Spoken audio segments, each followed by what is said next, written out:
Peace, YouTube. Hello, hello, hello. Oh, my necklace is all crazy. I know you're shocked because I'm on my channel, but I'm on the other side of the channel. So check on in.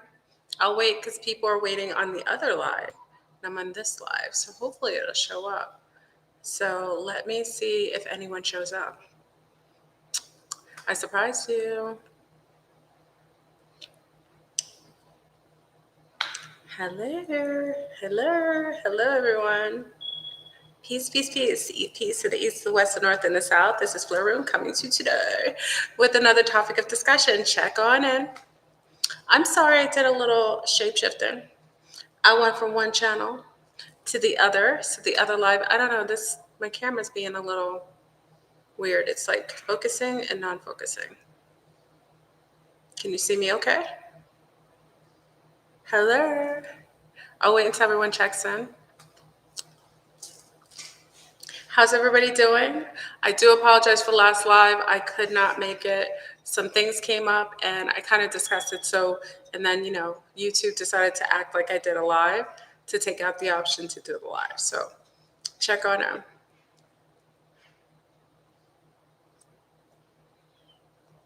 How's everybody doing? Everybody okay? Okay.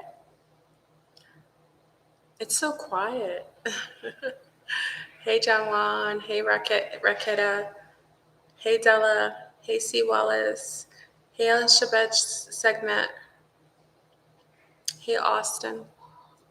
Now, what I actually did my live, I had to change the name because actually in itself, that's not what I wanted to. I wanted to discuss the movie, but talk from a perspective that definitely was related to the movie. So we're going to get into it. So, you know what I mean? I know it's so quiet. It's so weird how quiet it is. Okay, so I'll wait until a few more people check in. I can't even see who's checked in here. Okay. I'm gonna wait because I kind of did a bait and switch. And I wish I could play some music. You know what I mean? It's clear now? The video's clear? Good. Hello, hello. I know I've been out of the stratosphere. The zombies see me every Sunday, Tuesday, and Thursday. You guys just don't see me until I come on YouTube. And that's if they're messing with me. If they aren't messing with me. Okay? No, the other channel, no, it was just I had my YouTube scheduled later, but I did a little bait and switch. Because when YouTube likes to mess with me, I want to jump off and jump on. Okay? So if you ever want to get on my Zoom, you just got to go to the Patreon link. I never know where it is. Go to one of the old videos, look at the Patreon link, click on it, and then you could join us on Zoom. I'm nicely relaxed. There's a lot to discuss. I did take notes like before. You'd be really proud of me. I'm really calm because I'm off coffee. I know you guys like to usually see me high. Let me put a sip for the haters, because the haters are probably waiting for the other live so they can hate on me. So let me do it a little. This is a little bruja for the haters. Okay. If you have an issue with what I share and how I share it and who I am, you gonna have a little ricochet. So I wouldn't come to this channel if you know about this life. All right. So I'm off coffee, y'all. That's why I'm so calm. Usually I be yelling all over the place, high as a kite. All right. And we'll kind of discuss at the end the event. I won't go too deep into it. Did you get headaches? When I initially stopped, I get an occasional headache. Yeah, but I haven't gotten it because I've been on coffee. I've been off coffee by default. I really don't want to be off coffee. I love coffee, and you know about this. So let's get into the topic, the discussion. I'll wait until 400 people come in. Where's people are here. Okay, maybe I should wait until we get to 500. When we get to 500, I'll start. Okay. I wish everybody well. The event is coming in 2 weeks, roughly. I hope you all are ready. Okay. It's on and popping. My camera's doing something a little crazy. Look at the camera. Look, Willy Wonka's on here. Willy Wonka's a hater. Why you mad, Willy Wonka? Why you mad? Oh, come on in, you beautiful beings. Don't hate, participate. Okay? I told you after the event, I told you after the pole shift, I'm gonna be a rapper. I'm gonna be a hip hop star after the pole shift. I'm gonna be a hip hop artist. I'm so goofy. Okay. So check on in. We're gonna talk about the movie, but we're going to talk about a couple of things because the movie was all bait and switch. It was a psyop, and also we're also going to talk about the so-called movie, something called Freedom, which was another psyop. Yo, they going in psyops. We're also going to talk about the alien disclosure meeting that the Congress had, talking about aliens being disclosed, biological, organic matter taken from crafts. Like we didn't know this already, but that was a psyop too. So I'm going to tell you why they were sharing all this information now. You know, that's also a testimony that we are really at the end, friend. Okay, so we're gonna kind of go into the movie Tyrone got cloned, which was literally a bait and switch. Tyrone didn't get cloned, y'all. He was bioborged. Okay, he was transhumanized. He was turned into a biobot. That's why you see all this pushing of people changing and morphing their bodies. They're preparing you and prepping you for transhumanism. We talked about the whole trans movement was really segueing everybody into getting you into the mind scape of being transhumanized. You know what I mean? We go on WestWorld. Okay, so that movie was all about bioborgs, y'all. It had very little to do about clones. Okay, so let's get into the movie. I know many of you watched it. If you didn't watch it, now for some of our less ethnic people or people who have issues decloaking ebonical languages, because you know Tyrone cloned, if you don't understand the verbiage or the time stamps, because that's very interrelated to being a brown American, that's very connected to our culture. So when you look at it, it may be very difficult to decloak it if you're coming from other nationalities where you're not used to our lingual, hues. So I'll kind of decode it and give you an idea of what was going on. Okay, so hey, Cherish, we got some zombies in the house showing up. What's good? All right, so let's get into the conversation. I think we're at 500. We're at 574. And then, I'm going to give you some real disclosure. I'll purple pill you. I'm not going to purple pill you right away. I like to walk you in. I like to give you a little bit of I like to put a little salt on the rim or a little sugar so I don't totally throw you over the edge. Okay, so I'm a soft walk you into the purple pill because I'm about to purple pill you towards the end, my friend. Okay, so we're gonna wait. If you want to be purple pilled at the end, let me know that you're here for hearing you about that life, because there's things that we're gonna share here the zombies already know. But because Willy Wonka likes to come for me, I got to do all kinds of shapeshift and jump on one live to another, just in case they try to stop my live, try to stop my shine, y'all. That was trying to stop my shine. Okay, so let me get into the discussion. Hey, hold on, camera block. Okay, hold on. I got someone in the camera. Hold on. Okay. I try to keep everything very low key. Okay, hold on.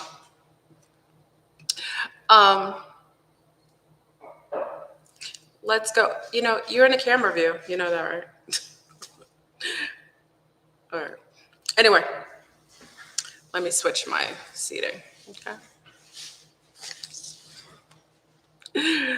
All right. I try to be really discreet, but hold on, y'all. Okay, so we're gonna get in discussion. Maybe I should wait until 700 hit. So when 700 hit, we can kind of hit it. Okay. Thank you, my loves. You know what I'm saying? I'm keeping it ultimate natural for the shift. Hold on, do you have to, hold on. All right.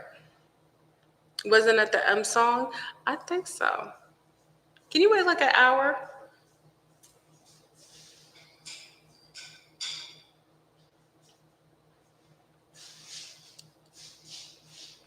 Okay.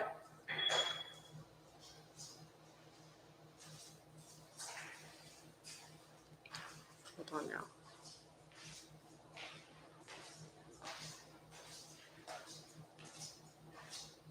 Okay. Sorry. I don't want any interference in our live. Okay, so let's get into the conversation. So we're going to talk about the movie. We're going to kind of segue into other topics. Okay. So really, in itself, there's a lot of different revelations that are coming out that Willy Wonka and his League of Doom are trying to act like they're trying to be woke all of a sudden, trying to disclose information when really it's just a psyop. And every single department of so-called wokeness, whether it's the love and light, or the spider crazy, or the pseudo conscious. Stop it, stop. Be nice. There's no one there. It's just mommy. Okay. Or it's either the love and lighters, or it's the fake, the pseudo conscious community that are having they're holding award shows for consciousness. I just can't. Now the pseudo conscious community is making it like rap awards, awarding people for being conscious, and all the really conscious people aren't invited. I can't. Anyway, no shade. You know what I'm saying? No shade.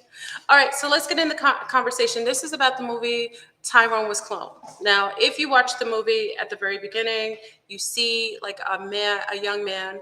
He's living in an urban area. He looks kind of like he looks a little downtrodden. He's sitting in his sitting in talking to people he knows in the neighborhood, especially a young man. Okay, so we're gonna kind of talk about it.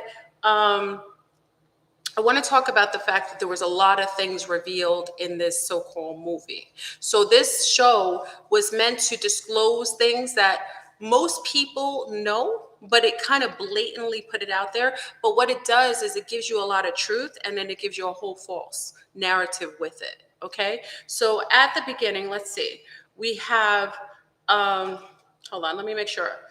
We have, what's his name? Fontaine is his name, if I'm correct, right? Did you guys get a chance to see listen, the camera is doing something crazy. I think it's Willy Wonka and his League of Doom doing something, okay? So is the camera okay? Okay. Well, everybody's cool when they're an Agent Smith. Like, remember, the CIA is friendly. You know what's interesting? Everyone who comes into these communities is considered to be cool. You know what I'm saying? Until they're not. It's so interesting that people can come into certain communities, and just because they display themselves and dress themselves well and have displays of wealth, even though they might have had a criminal record before, people are just so like hell-bent to like fall for the enamored spell that most agents, CIA designated agents, show. You know what I mean? So when you go into these communities and you see these people set into the communities, and all of a sudden they hold a high position, it's usually because they display a kind of wealth, like they look like they have money. You know what I'm saying? Hold on, Cookie. Hold on. No. It's blogged up. Hold on. Give me an hour. You can go up. Go up. Hold on. Sorry, y'all. My view is like I'm trying to keep the low ones. Yeah. Okay. Can you bring that over into there or up? Okay. Well, you can go. Yeah, go ahead. Okay. Go ahead. Okay. So,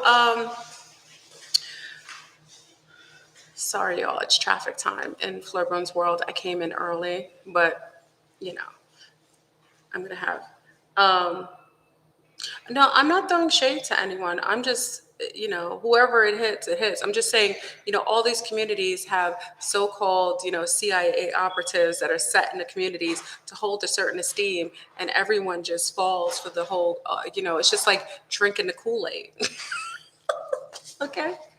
So let's get into the conversation. Okay, so we're talking about the movie Tyrone is Cloned. Okay, so at the beginning of the movie, the gentleman's name is Fontaine, right? So isn't it Fontaine? Isn't his name Fontaine? Am I correct?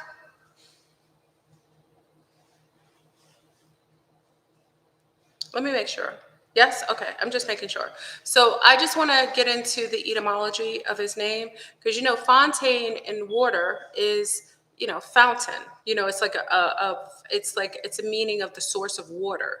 So it's interesting that his name is Fontaine, but because I'm French and that's my first language, I automatically knew that when you bring up the name, it means fountain. So it means that he represents a source of water, a source of, that name is interesting that they name the so-called person that's one of the replicants, Fontaine. Okay. So let's see. So we have at the beginning, okay, we have at the beginning, he's talking to a young little boy, cute little boy. The little boy is blowing spots on somebody in the whatchamacallit, right? Blowing spots, telling them where something's going down, right? And the little boy, right, in one of the scenes, maybe not at the beginning, I think later, is drinking a Capri Sun, right? Okay. And Capri Suns in itself, that represents like the Kool-Aid, drinking the Kool-Aid, and also the recognition of the little boy as we go later into the show. You'll see how the little boy is connected to him. Okay. So let me see. Um, Like, also, I want you to know that there's a code for Capri Sun. Do you know that there's another negative connotation to Capri Sun? Now, notice the three characters that are the main characters in the show, which is Fontaine, it's Yo-Yo, and the pimp, right? The guy who plays the pimp, which we all know. You know what I mean? So, which is, Jamie Foxx, who, interesting enough, showed up right before the debut of his show on Netflix, looking like the walking corpse, right? So, supposedly, Jamie Foxx wasn't feeling well, right? And he shows up magically or right before they're supposed to release this so-called Netflix special. Okay. Now, I don't think most people want to talk about what Jamie Foxx is, and I'm going to talk about the fact that the Jamie Foxx that showed up that looked pale, you could see his freckles, his hairline was kind of sprayed in. That personally to me was the real Jamie Foxx. If it was something that was cloned or replicated, it would look more, look at my camera. My camera's doing like weird stuff, y'all. I'm not doing it. My camera's like focusing and defocusing out, so I apologize for that. So that in itself, people were talking about the Tyrone that you were seeing. The pimp who was Jamie Foxx, who showed up, who actually created the movie and was the head of the show. He shows up right before the debut. And people were thinking that he was cloned because there were multiple versions of him walking around that looked nothing like him.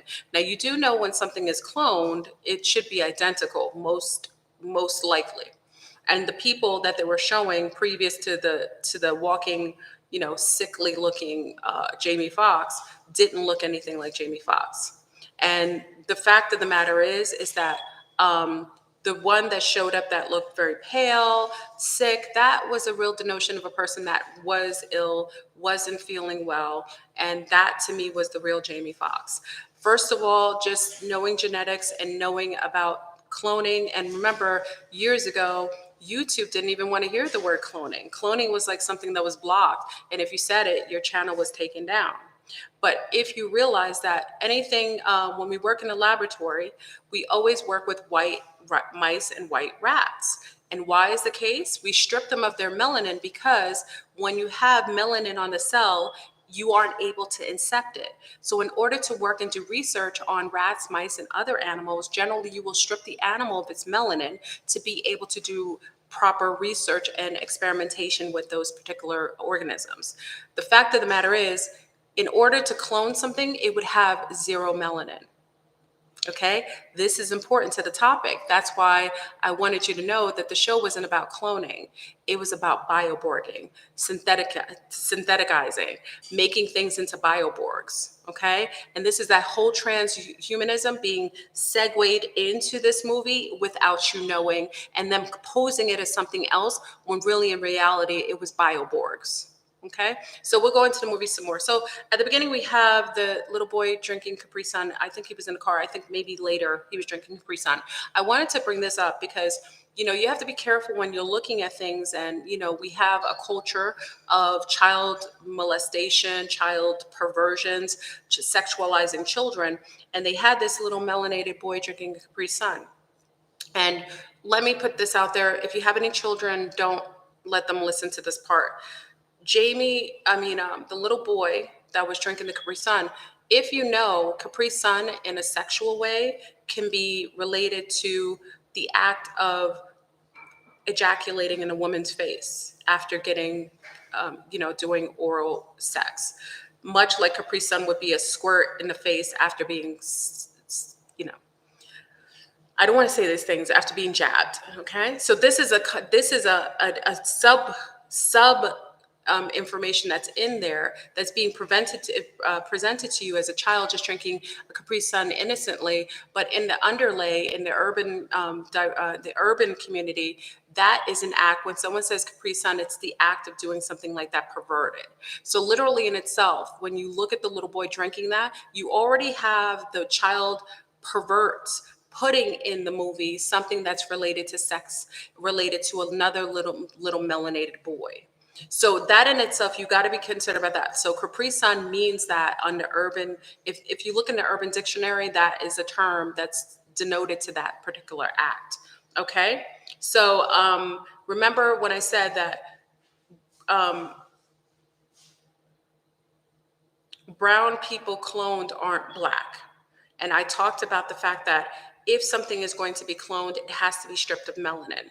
And this is why also they push the narrative of brown men to mate with a non-melanated women or Eurocentric women, because when the mother provides her mitochondria, she also may produce a child that looks seemingly melanated on the outside, but on the inside, that child doesn't have any melanin on the organs because the mother adds her mitochondria. So because she's non-melanated, even if she has a child that has surface melanin, the child most likely doesn't have melanin on the cells.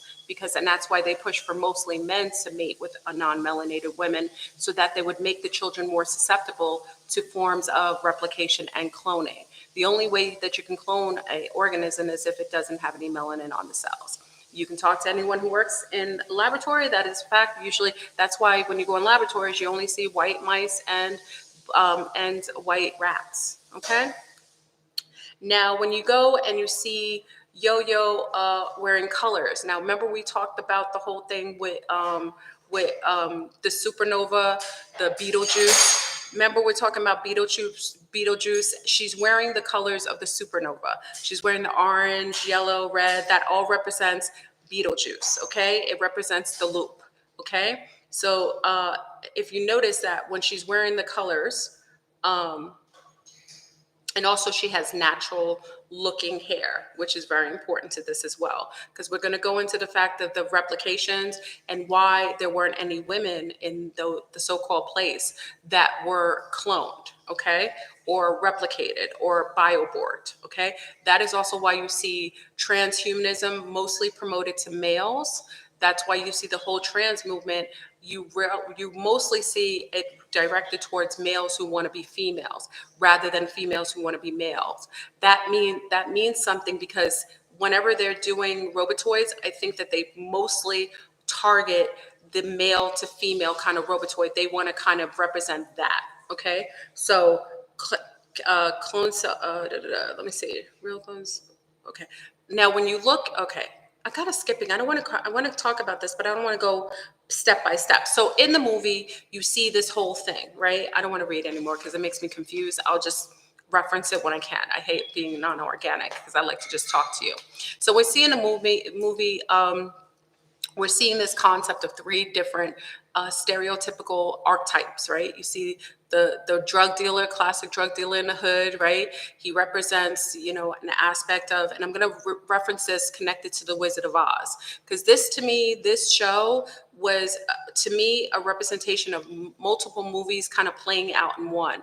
The Wizard of Oz, bringing up the fact that Yo-Yo to me represented Dorothy and Toto in one. Okay. Also, the drug dealer, which was Fontaine, he represents like almost like the Steel Man or the Tin Man. He doesn't have a heart. He's very cold, far removed. When you had the pimp, he represents the Scarecrow. He doesn't realize how he's, the Scarecrow and also the Lion, because he has a lioness look. So he represents the fear, not coming into his strength.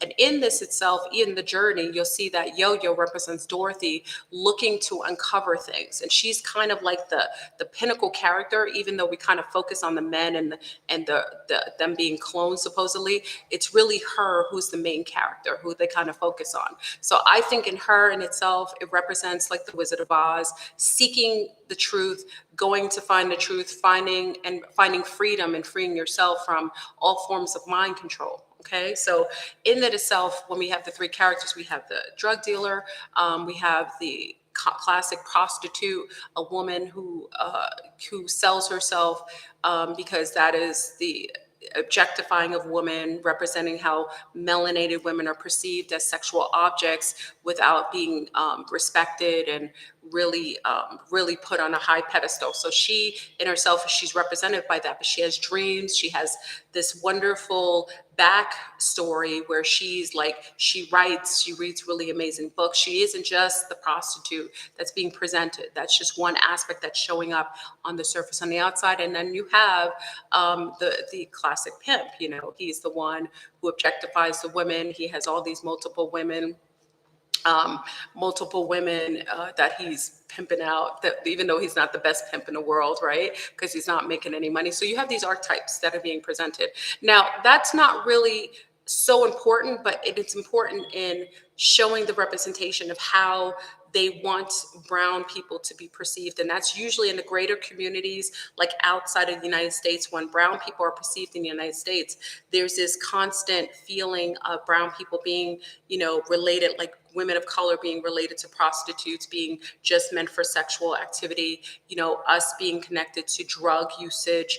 We're only, the only time you ever see, brown people being presented in a certain way is if they're, selling drugs and, this downtrodden kind of, perception or projection that's sent out there that most people in other countries really perceive melanated people in most ways. And the only way that they're seen higher is if they're entertainers, like they're just basically the jesters, like playing sports or entertaining you on the screen. That's the only way that they're perceived as something higher. You wouldn't see them outside of those archetypes. It's a general perception and a stereotype that still exists in most people's consciousness outside of, the realm of our world and in a melanated American world. Even brown people from other countries kind of have this perception of what brown people represent here. Okay, so if you look at even with them representing, like she's wearing the colors in the video with the supernova colors, the colors of Beetlejuice, which is basically her. She's the one who blows everything open. When Beetlejuice explodes, it basically exposes everything. And then we go into the whole concept of what they're doing in this movie. So now you see this drug dealer, he's in the movie, he's basically coming out. He has a loop that he does every day. He comes, he goes out, sells drugs, does things, watches the block, making sure nobody messes with his turf, deals with anybody that is messing with his money or, the income coming in from his, him selling in those specific directions. But when you look at his life, you look at a man who's basically living in a loop. He goes out, he doesn't really have any emotions, which is definitely connected to being a bioborg, okay? Very robotoid in his emotions, very not feeling. And then also he comes in his house, he knocks on his mother's door. His mother kind of mentions, says, hey, baby, I'm watching the stories. No, I can't come out. So that's why I knew as soon as I saw that he was knocking on the door and he wasn't getting any feedback from his mother, and mother was never seen or coming out of the room, then I knew that he is basically programmed. He's living in a program and he's a bioborg, so he's not questioning why his mother doesn't come out of the room. He's not going in to bring her something. He's not questioning why his mother never comes out to the kitchen or goes out to the store. He basically is existing in a loop. The fact that he's existing in a loop lets me know that he isn't a biological being. Any biological being, even if they were a clone, would always verify or see their family members. He was basically just going every day, living in a program, a simulated program that was engineered by his makers. And he wasn't questioning it because he didn't have the connection to source. He didn't have any biological imperative inquiries in his mind to even go past that door to say, hey, mom, every day you don't come out, you don't want to get a sandwich, I don't even see you go to the store, you don't see your auntie. Like, that would be something. And that's why I say you have to really realize that this movie was a psyop. It literally was presenting itself like it's telling you that this man is being cloned. And even in itself, the person that was cloned, you didn't see the Tyrone until the end of the movie, which is just basically the bait and switch. So, okay, so we talk into that, we're going in the loop, okay? So you now have this whole neighborhood, which is basically a socially engineered biobot. Remember we talked about the neighborhood in North Carolina that was full of syntheticas and bioborgs that Willy Wonka and his League of Doom created, so that it was a tester city, to see if people were going to notice if someone was a synthetica or a bioborg. So you would have these mailmen go to this neighborhood in North Carolina where there was a group of bioborgs that were living as if they were real people. And they would go and deliver the mail, and what they were trying to do was to figure out if people would be able to tell if these people were real or if they were robotoids. Okay. And in it itself, this is very connected to the Stepford Wives. Remember the Stepford Wives is that the wives were basically taken into this community. This is very much like, see, remember the Stepford Wives is a more middle class, Eurocentric neighborhood representing the same thing that you're seeing now. Basically, Clone Tyrone is a sub-tier movie, basically replicating Stepford Wives in a hood way. Okay, so basically you had these women living in a neighborhood, right? Presenting the neighborhood as this fabulous place to live, oh my God, it's wonderful, living an ideal life. But really, the men were secretly meeting up, plotting and planning to replicate their wives so that they can have wives that were syntheticas, that wouldn't fight them, would never take all their money, they can do whatever they want. They basically would have bioborgs, okay? This is the same kind of scenario in a hood way. You have a same kind of beta tested city that's created with bioborgs, and the government is running a whole system. It has a whole hive underneath the ground, right? We talk about the underground cities, all of the underground cities that are basically running a whole secret network, a dark network underneath the ground, basically monitoring, controlling all the narrative above ground while they're simulating a real condition. The conditioning, just like lab rats, the conditioning, all the scenarios, making everybody look real. But meanwhile, they were syntheticas. Not everybody in the town was a synthetica, right? Most of the women weren't, but most of the men were bioborgs, okay? So we go into that. So we have these three characters presenting themselves. And what they come upon, they find out, is as soon as one of the characters, Fontaine, which represents water, the source of water, right? Of water is like sentient, so the source of water.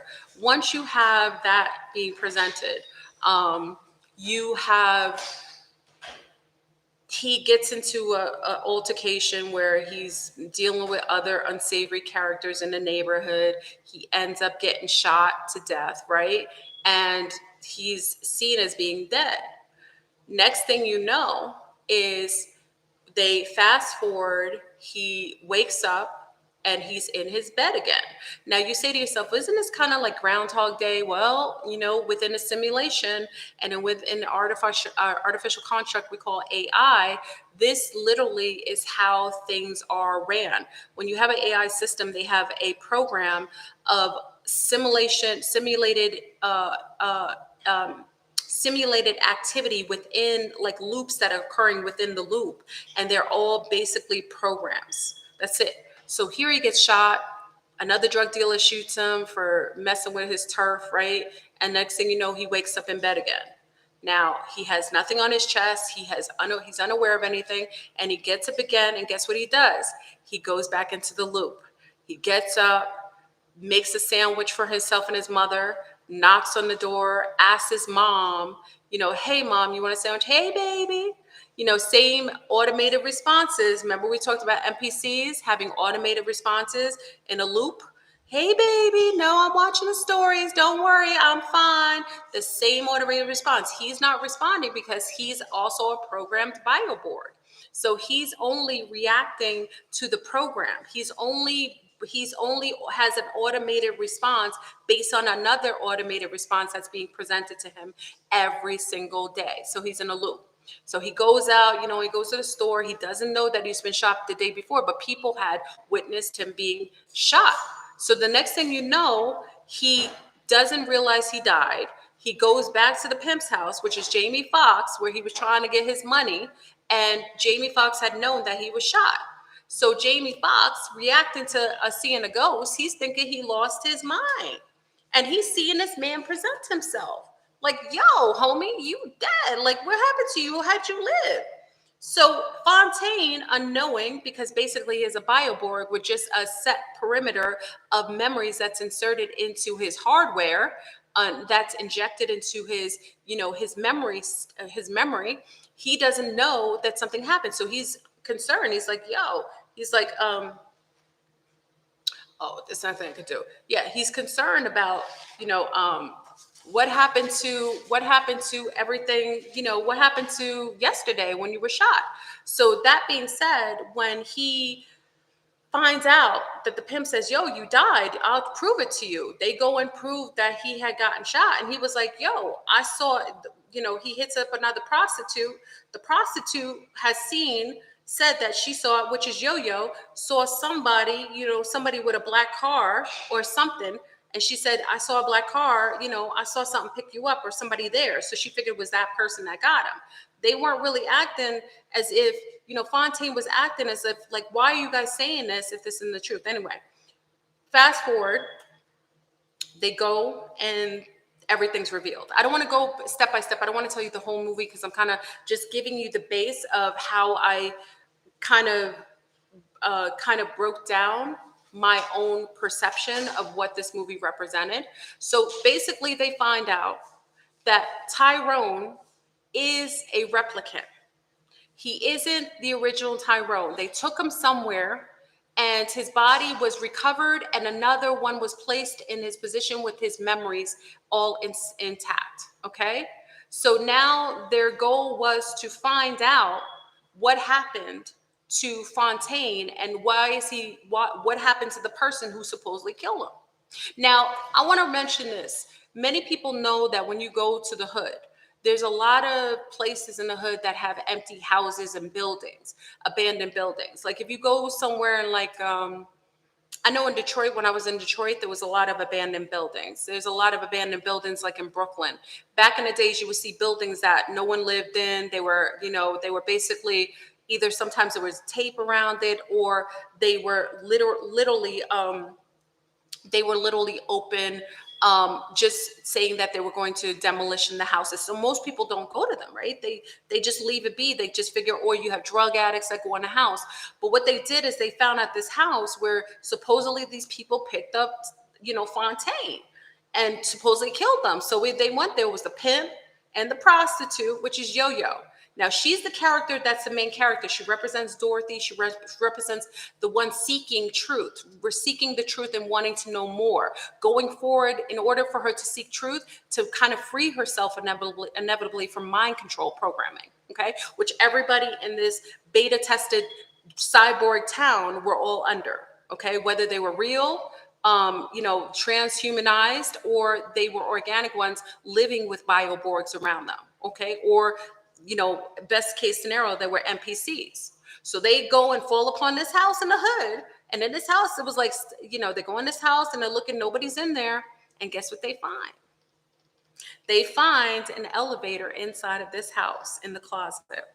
And they come down and they finally come out. And like I said, it represents Dorothy a little bit, and the cowardly lion, and also the Tin Man, and a little bit of that representation of the Scarecrow, because the pimp was scared. You know what I mean? He didn't find his bravery. He's supposed to be a pimp. He has a pimp hand, but he's a big punk. You know what I'm saying? He was the one that was most apprehensive. Dorothy was the first one, like, yo, okay.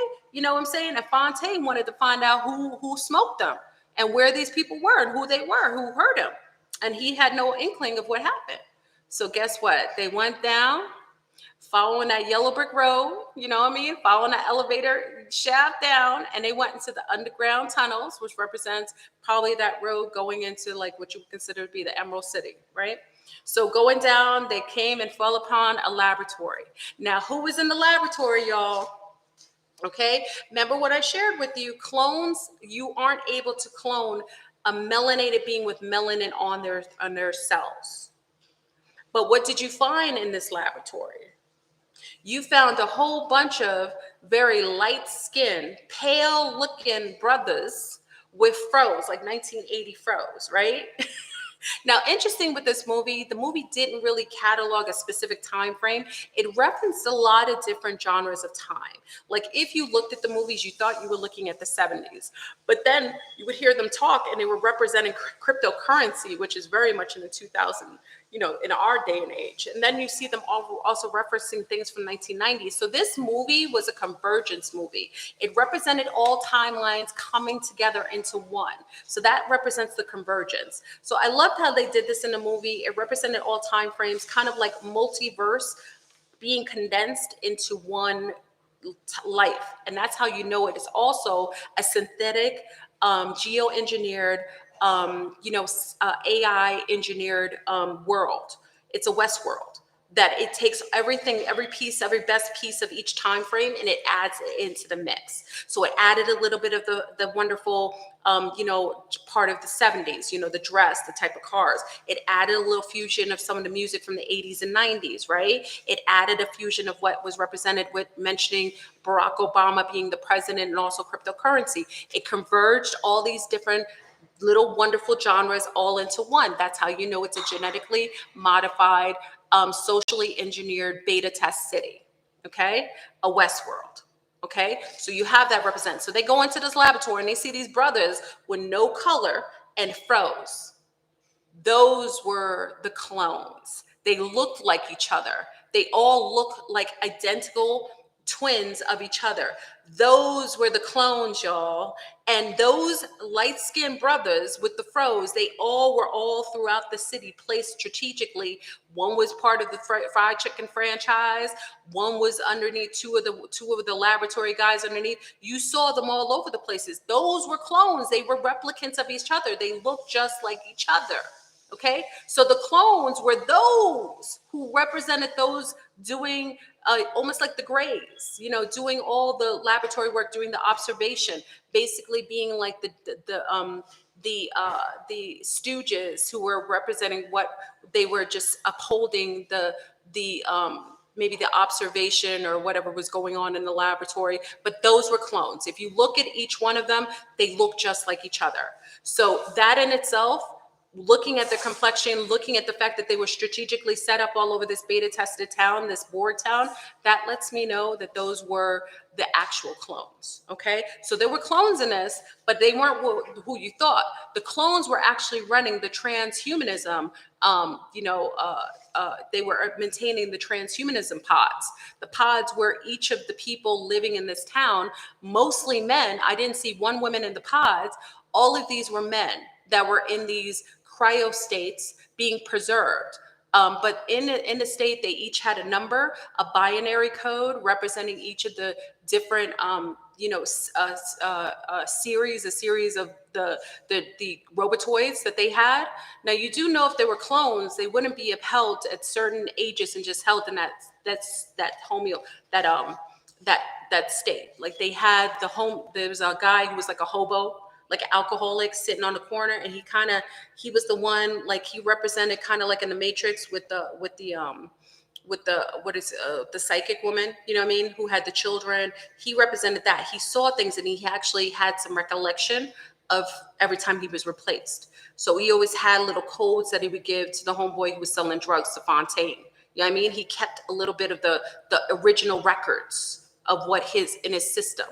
So as they got downstairs, they saw these dudes, these replicated clone dudes, right? And then they came across this white powder. Remember Yo-Yo went on the table and she saw this white powder on the table? Or was it the pimp? No, both of them saw it. The pimp saw it and the Yo-Yo saw it. And the pimp was looking at it like it was cocaine. It looked like cocaine. It was like white powder sitting on the table. And he I think he snorted it, or did he taste it? But he put some away in the bag, right? And he remembered how it made him feel. And this was, I think they called it Formula H.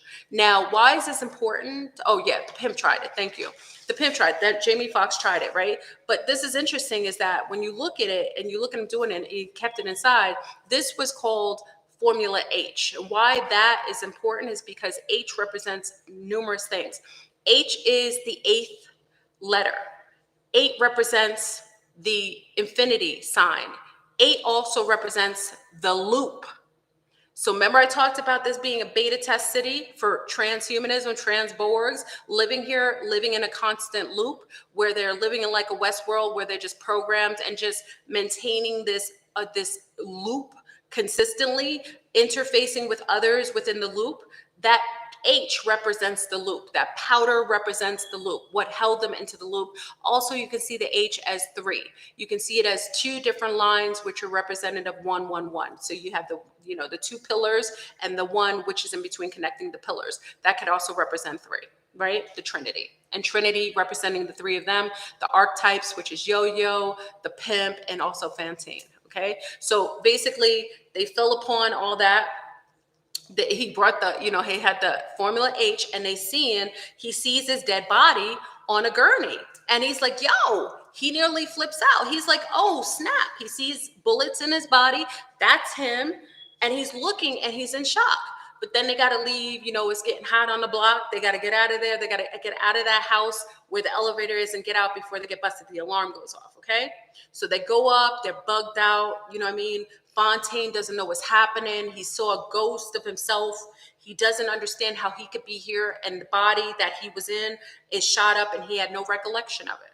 So they go up. And this is where we get into the PSYOP and all of the mind control, forms of mind control that are used in the society, especially in the hood. So we're going to go into that Formula H, as they found out, because they were hungry when they got upstairs, right? So, it's interesting that in the Brown community, things that are represented by Brown culture in America is fried chicken, the whole thing with, and what's interesting is because I've been telling you about chicken and mass destruction for the last 10 years. Some of you have laughed at me and said I was a hater on chicken, but I told you the one thing that they could geoengineer was chicken. There wasn't anything normal about chicken being with white feathers and pink eyes. There isn't anything organic about a chicken looking like it stepped right out of a lab. And remember, I shared with you my time working in the laboratory. One of the things that I always denoted is that all of the mice and rats that we worked on for experiments and also for observation were white mice and white rats. The same with white chickens with pink eyes. Pulling melanin out so that you can geo-engineer and also hybridize or genetically modify this organism to add in components that were probably harmful to the human body or to the human mind. And that's chickens of mass destruction. It's interesting that as the 3 go up, they go into Yo-Yo's home. They're chilling, they're in shock. Yo-Yo's saying this is like the book I read, this is very reminiscent of things I know. So this is a Dorothy moment where her kind of bringing in the things that she learned, and she's in her way of trying to escape her life in the hood, in the loop of the hood, and in this geo-engineered AI society, this Westworld. She basically had found ways in reading books that were reminiscent of what she actually was witnessing with this whole crazy revelation with Fontaine being some sort of like replicated being. So they're in there and they said they were hungry. And the first place they went, y'all, the first place they went was to the chicken place, right? Because that's a stereotypic connection to brown people, is going to get some fried chicken, right? So they go in this place, the fried chicken place. They go and get some chicken. They tearing down on the chicken. Everybody in there is laughing. And she was saying, and this is very big in this movie, is she's watching, she's eating chicken. That's yo-yo. The pimp is eating. Everybody's laughing. And the pimp denoted that Fontaine was laughing. And Fontaine, he's never in his life witnessed Fontaine laughing. Why is this a big deal? Not only is it a big deal in that he's behaving in a way like he's on drugs, right? And they're looking around, witnessing things, because remember, they just saw some things that brought up their consciousness and made them heighten in awareness. Whenever you become more conscious, things come into your field of awareness. So when you become aware of one thing, other things come into your awareness that you normally ignored or it wasn't even in your line of acknowledgement. So now they're looking at everybody, all the homeboys, everybody's laughing and joking. And Fontaine, who wasn't denoted as anyone who would smile or laugh, he was over there laughing. So the pimp was like, I've never seen you laugh.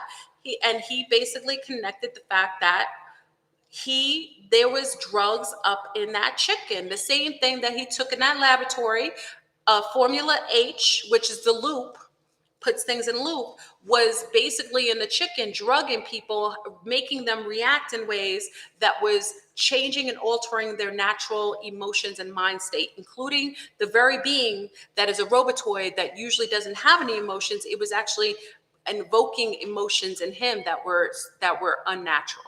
Okay, so that literally brought them to the fact that this particular formula was being placed in their food sources. Now, if you ever lived in an urban community, it doesn't matter if you're living in like Brooklyn, the Bronx, parts of like Trenton, New Jersey, you're living in Detroit, Chicago, anywhere where there is people of color living in what you consider to be, I always say they call them ghettos, but basically they're basically concentration camps. Okay, so concentration camps were created for Jews to experiment on them and leave them in a very limited and controlled environment where they could be constantly monitored and altered with any kind of experiments. And that's what the concentration camps were created when you were in, when they talk about the Jews and the Holocaust, they created concentration camps to be able to keep them isolated, controlled, and encapsulated so that they can run tests and all kinds of experiments on them. It's the same thing in the hood. So what's interesting in the hood, people generally will eat at the same grocery stores. And in the hood, you need to note it, because a lot of us, even when you're living in urban places, most brown people know that when they go to the grocery stores or the bodegas, because it could be Latin-based too, because remember the hood, a lot of Latin people live in the hood too. You go to the bodegas, you go to the cheaper stores like Seatown. Anybody from New York? It's like Seatown. Was it like Food Lion? Whatever the cheapest stores is, that is related to where all the food most brown people know, just from knowing history. Most of the food is already infiltrated. You get old food that's been reclassified as new and it's old. They put new tags on it as old. They give you the worst things. They put all kinds of things there. So brown people always know this. Latin people always know this, that in the hood, that's why a lot of people go outside of their neighborhoods to the better neighborhoods to go to the grocery stores, knowing that there's less infiltration in their food. But apparently in this neighborhood, the chicken and mass destruction was on and popping. And if you remember, y'all laughed at me when I talked about the Popeye challenge. Because remember a couple of years ago, it was right before 2020. Oh no, it was right in 2020. And the key point up in the pandemic, was it right before 2020? No, it was right before. I think it was 2019. They had the Popeyes challenge, giving cheap chicken sandwiches, a mass destruction to everyone. And everybody was like lining up, standing online for days, fighting up in the chicken, trying to get themselves a chicken sandwich. People were saying they were getting sick after they ate the chicken. That is an example of the geoengineered food of mass destructions that Willy Wonka serves to those living in those areas. Okay, so we discussed it, and we knew that the chicken challenge was just another side op, another chemicalized biohazard weaponry that was set in targeting certain people so that they can further expose them to experimentation. And the fact that it was in 2019 and the cucarachas came out in 2020, I feel like some of those so-called symptoms were probably a byproduct of the bioengineered warfare that was distributed in this chicken of mass destruction. Okay? So they, in this movie, they figure out the chicken is infiltrated, but then they go outside and they see all of these trucks with all of this other stuff in the trucks. Grape juice, because brown people like some grape juice. I know my ex, big up to my ex likes some grape juice, hair products, everything that was in those trucks. They basically kind of said, oh snap, that basically is all being infiltrated with this chemical that the government is putting, Willy Wonka is putting all in everything in this particular place. The brown hair stuff, the perms, the shampoos, the grape juice, everything was being infiltrated. See, that's the truth that they dropped the dime, because they wanted you to believe that everything was real, and they got to pull you in with truth. Now, you already know, we talked about the perms, and all of the hair products. That's why I tell a lot of our C-stars that when it comes to buying hair products, I don't care who they say, like Carol's daughter or so on. What they do is they put out a good product and they make it seem like it's wholesome. And then a bigger company that is basically a eugenics company ran by Willy Wonka and his League of Doom, they buy up the company, and foolishly, like most of these so-called people who are trying to create things for keeping healthy things for women of color or people of color, they sell out for the money. They sell out for the fiat. And they sell those companies to bigger companies that eat and gobble up those companies. And then those companies start to put in the chemicals of mass destruction all in those products. So what started off as a grassroots or a healthy an idea that was pitched that grew, as soon as it grows to a point, the greed and the narcissism and the lack of care and the over being so over materialized in your goals, it makes a lot of these companies sell out. So in it itself, you have the grape juice infiltrated, you had the hair products infiltrated, and they just denoted this, right? So let me see if I missed anything, because I'm going to go into other things too. So, okay, you have the white powder. Okay, we did that already. You got, okay, so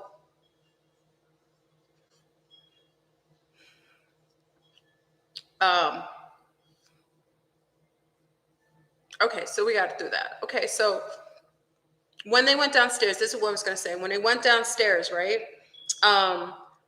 They went downstairs in the room when they saw the clones, those clones that were those real clones walking around. They noticed the ultraviolet light, right? So ultraviolet, remember I told you to get these lights around your house, the ultraviolet light represents revelation. Seeing everything for what it is. Whenever you see ultraviolet light, also ultraviolet, like when you think of the crown, the purple crown, or the ultraviolet color that's above the crown when it's purple, it's like pink and purple when you get like ultraviolet, is the color right above your head. That represents everything, like you seeing everything full spectrum, okay? So when they go down in this laboratory and they see this ultraviolet light, right, and they see all of this representation of everything that's been hidden from them. So that light represented being the revelation of everything, okay? Let me see. Okay.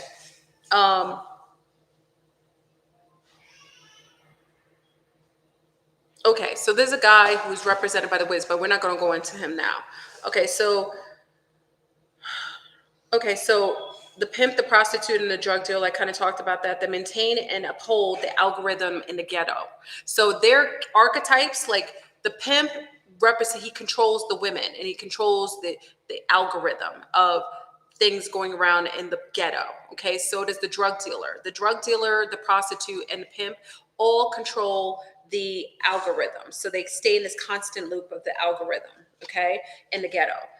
It's like a modern day concentration camp, okay? All right, so we're gonna go into the fact that they find out Revelation. They go in church. They got grape juice in the church. The church people go, ah! They got the Holy Spirit, and really, it's not the Holy Spirit. It's this drugs all in the grape juice that they serve in the church. And they find out there's other entrances going into the underground tunnel. So when we talk about this, this socially engineered AI created WestWorld, that was a concentration camp, that was upholding a agenda-based formula that the government was running in order to observe and to create and bioengineer and control different neighborhoods with this form of social engineering and mind control programming that was connected to the bioborg. Huh? What's flooded? Oh, okay. Why? Okay. All right. So we have this that happened. Okay. The grape juice, drinking the Kool-Aid, represent drinking the Kool-Aid, right? They were getting woke up in that church. You know what I'm saying? They were going in. They went in the church to find to go. Okay. So I'm skipping ahead. Let's keep it up. I'm sorry. Am I kind of going too fast, y'all, or am I going all over the place? Are you kind of staying focused? Am I okay? Can I go a little further? You all right? Okay. So is everything okay? I need to slow down? Okay. So all this happens. They find out. So you know what I'm saying? Eventually what happens, they find out all this, and the pimp and Fontaine is too much for them. They don't know what they could do. They feel like overwhelmed. Fontaine is realizing that he's basically just another bioborg that is just living a life, and he just defaults to going back to the same system, the same loop that he's been living in, because that's where he feels comfortable. So they both decide to downgrade. Now, Yo-Yo, which represents Dorothy, which represents the subconscious, the consciousness coming in, subconscious coming into conscious state awareness. She's all down. Like, she's like, yo, we can't live like this. But what does Yo-Yo represent? She represents the heirloom, the organic woman, the X chromosome, who's in her awareness, in her full capacity, and she wants to make a difference. She wants to really just blow the lid off of this. She was like, how are we gonna go back to living this life? You know what I mean? I know all this, you know all this. And she went to Fontaine. She was like, yo, you about this? Let's do something. He was like, what are we gonna do? There's nothing. He didn't want to do anything. He was like, he just want to live in his world and crawl back under the rock and go through the loop again. Where she wants to actually activate, she feels activated, she wants to do something about it. And this, again, represents the melanated woman in this position. Melanated women hold the consciousness in this field. They're the ones who have the most degradation and subjugation in this matrix system. But when she wakes up into her awareness, she wants to do something, but nobody's doing it. So she's like, listen, I'm gonna do it myself. So guess what? Yo-Yo decides, she's like, listen, I gotta blow the spot on this joint. I gotta let everybody know what's going down, how everything is being revealed, right?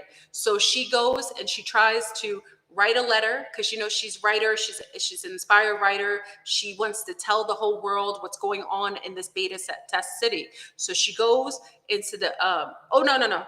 Hold on, y'all. I think I skipped a beat. Hold on, no, I skipped a beat. Okay, I skipped something. Okay, let's go back before she even does this. I'm sorry, I skipped one major thing. So remember, they decided to try to. They were basically found out the truth about everything. That the three of them were found out that they found out the truth about everything going on. So they decided to go and try to maybe go and try to do something about it. But remember, they went into this place. Wait, let me say it. Hold on. Okay. I hate when I miss two parts. That's important. They came upon the Wiz, the guy who created this whole place, this whole narrative, right? And he tells them, I don't think he told them right away. let me just go through on it because I want to get to other things too. So I've got to just say they fell upon the guy, which was a lunar man who represents the cats in array, right? The Willy Wonka, the ones controlling the puppeteer, controlling all the narrative, the one who basically was directing this particular concentration camp, this WestWorld city. He was in charge of it, so he knew everything was going down. So they found out, and what they did is they wanted to go and just maybe blow the spot. And remember, they went in a club and they ran inside of a club and everyone was bumping some music, right? And they were listening to music and everybody was dancing. And she was like, wait a second. They have frequencies because they remember seeing that they control people with the music, which is frequencies. And this is why I say they tell you a lot of truth of what's happening in the movie and what happens in life. The music was a low frequency that was putting people under mind control. So she told them when they got in the club, yo, cover your ears. You're going to be under mind control, right? So they covered the ears. Covered their ears trying to cover it so they didn't go into mind control, because as soon as they went under mind control, it was going to direct they couldn't control themselves because everybody was in the club. And as soon as the others who found out that they were uncovering the truth, the governmental systems, the Willy Wonka, the Wiz, found out that his experiments were going rogue, he wanted to control them. So what did they do? He called the DJ and he said, yo, play this. And the DJ, which was another clone of some sort, another clone being directed by the Wiz, the person controlling this particular WestWorld, told them to play music. So he started playing music and they started going into like this weird kind of, zoned out, like under hypnosis. Okay. When that happened, Yo-Yo was the only one who was like, yo, don't listen to it. So on. She had to pull him out. And this represents kind of like when Dorothy and the Scarecrow and the Tin Man went into the poppy fields. Remember that in The Wizard of Oz? They went into the poppy fields and they were exposed to the poppies and they started to fall asleep. But remember, in this scenario, it wasn't Dorothy that fell asleep. It was the Tin Man, the Scarecrow, or the lion who were falling asleep in this one. This represent those two who didn't fall asleep in that one, the Scarecrow and the Tin Man, were the ones who fell asleep in this one because they were non-organics. They were bioborgs, ran by frequencies and could be controlled by programming, right? So what happened is that they come out and they all of a sudden they say a particular word. Hold on, a statement. Hold on. They said Olympia Black. They said the statement Olympia Black. And as soon as they said the code word Olympia Black, all of the people in the club stopped and went to go chase them. Okay, so this was some sort of coded language that literally was what all of the bioborgs, it was there in their programming. That was the code. When people get triggered like sleeper cells, you say a code and then they wake up and they work and they have an automatic directive that is socially engineered within their wiring, the hard wiring. So basically they woke up to this command, which was initiated by saying Olympia Black. Now, when you think of Olympia, right? Black, remember Olympia is a place. Now it's important why this particular statement was used. Olympia is a place that trains people, it's like where athletic training is done. It's a stadium dedicated to the gods, right? So that's what Olympia is where you train things, where there's a training going on. And then Black, which represents melanin it means consciousness. So this is a place where athletes are trained. So Olympia means a place of training. Okay. And Black, even though Black would represent but Black we know is devoid of color, right? So Black, even when they use it, you have to understand it represents the opposite of what we have been socially engineered to think Black represents. Black actually means melanin-free consciousness, devoid of connection to multiple frequencies, limited bandwidth. So Olympia Black in itself meant melanin-free consciousness, devoid of connection to multiple frequencies, limited bandwidth. Because when you're devoid of melanin, you have a limit. The more melanin you have, the wider the bandwidth, right? So when they say Olympia Black, it's basically training melanin-free consciousness, making, basically limiting the amount of bandwidth that they can have access to. So when they say that, it actually means the opposite. So this is crazy in itself, because when they said Olympia Black, all of the sleeper cells woke up and were starting to chase them, right? So they start to chase them. It's going crazy. Yeah, I saw. I don't know what happened. Yeah, something in there flooded. So I gotta see. Yeah, Chen said it's in there. Okay, I'll address it when I get off. I don't know what happened. Okay, so you have this that happened. They start chasing everyone to the car, and then they meet the Wiz, right? The Wiz is the one who's the hidden figure, right? The hidden figure who's running all all of this cloaked, simulated world, right? He's the one who's the director, who's the one basically controlling all of this simulated WestWorld. He's the one who's running all of the replications, all of the beings that are here that are being controlled in this false system, right? So you have that happening. And once he says Olympia Black, he tells them a command afterwards, but the only person who isn't affected by the command is who? Dorothy, Yo-Yo, because Dorothy or Yo-Yo is an organic female. If you notice, when they went into the laboratory and you see all of these enclosed bioborgs in different cryo states, multiple versions of them. So you'll see one bioborg, but there's multiple versions of them, and they all have a binary code on them, right?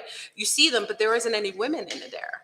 But when they actually go down later, you actually see that they have beings down there, women that are literally under mind control. So the women, it seems that they were using control programs to try to mess with their minds, putting them in the rooms and forcing visual chaos, trying to break the field of their brains, their minds. So you see the women underground, they were the ones, you see one particular, they're trying to break her mind, trying to break her field of consciousness by impeding her with all of these all these visual frequencies, trying to break her down. But all of the ones that were encapsulated in those cryo state, enclosures, those were all males. Okay, it's interesting. And when the gentleman, the lunar man who mentions the code that wakes up these sleeper cells or makes them do things, directs them, he isn't able to do it with her, but he's able to control the pimp, which is Jamie Foxx and Fontaine. Okay, so after that occurrence, he's saying, listen, you could just go back to your life. Just forget everything you saw. It's going to stay the same way. This is what we do. This is how it is. This is what it is. And we have multiple places that we're doing like this. So it isn't just one. There's nothing you could do about it. He basically just put it in their face. So after this whole scenario, guess what? They go back to their lives. And this is what I was telling you before, that Yo-Yo was the one who wanted, because she represents Dorothy, she represents the subconscious coming to conscious awareness. She wanted to do something about it. So she approaches Fontaine, let's get it popping. We got to say something. We can't let everybody here is replicate. We got people down underground. They got doubles of them. Now, you got to remember, y'all, this is not the first movie they told you about. Okay. They gave you another presentation of this movie with Us. Do you remember the movie Us? When they had all of these people, duplicates of people living underneath the city. Okay, so that's what I'm saying. This whole movie in itself it's giving you the truth, but it's telling you from different perspectives.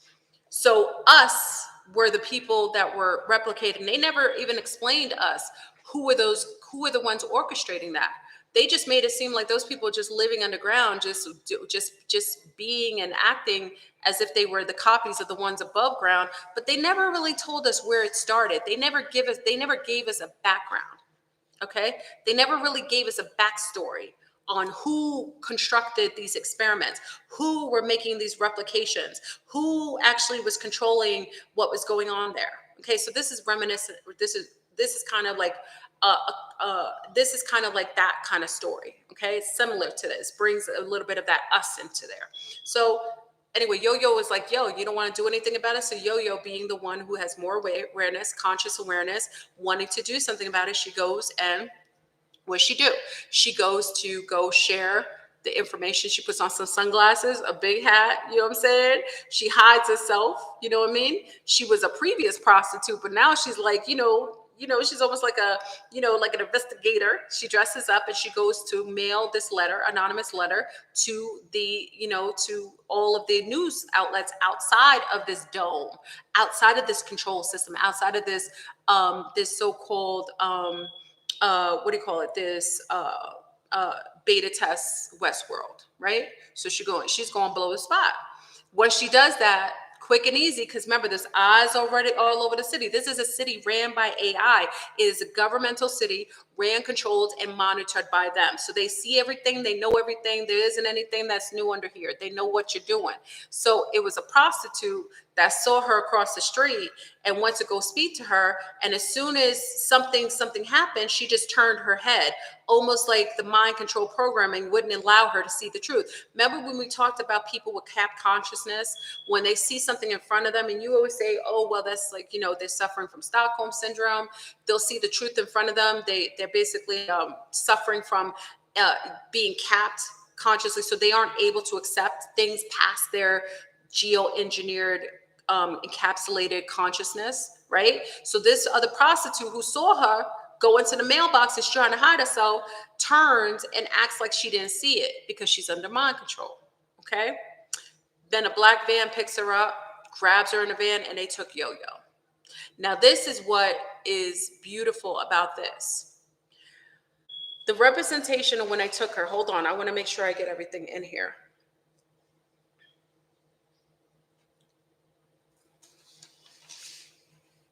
Okay.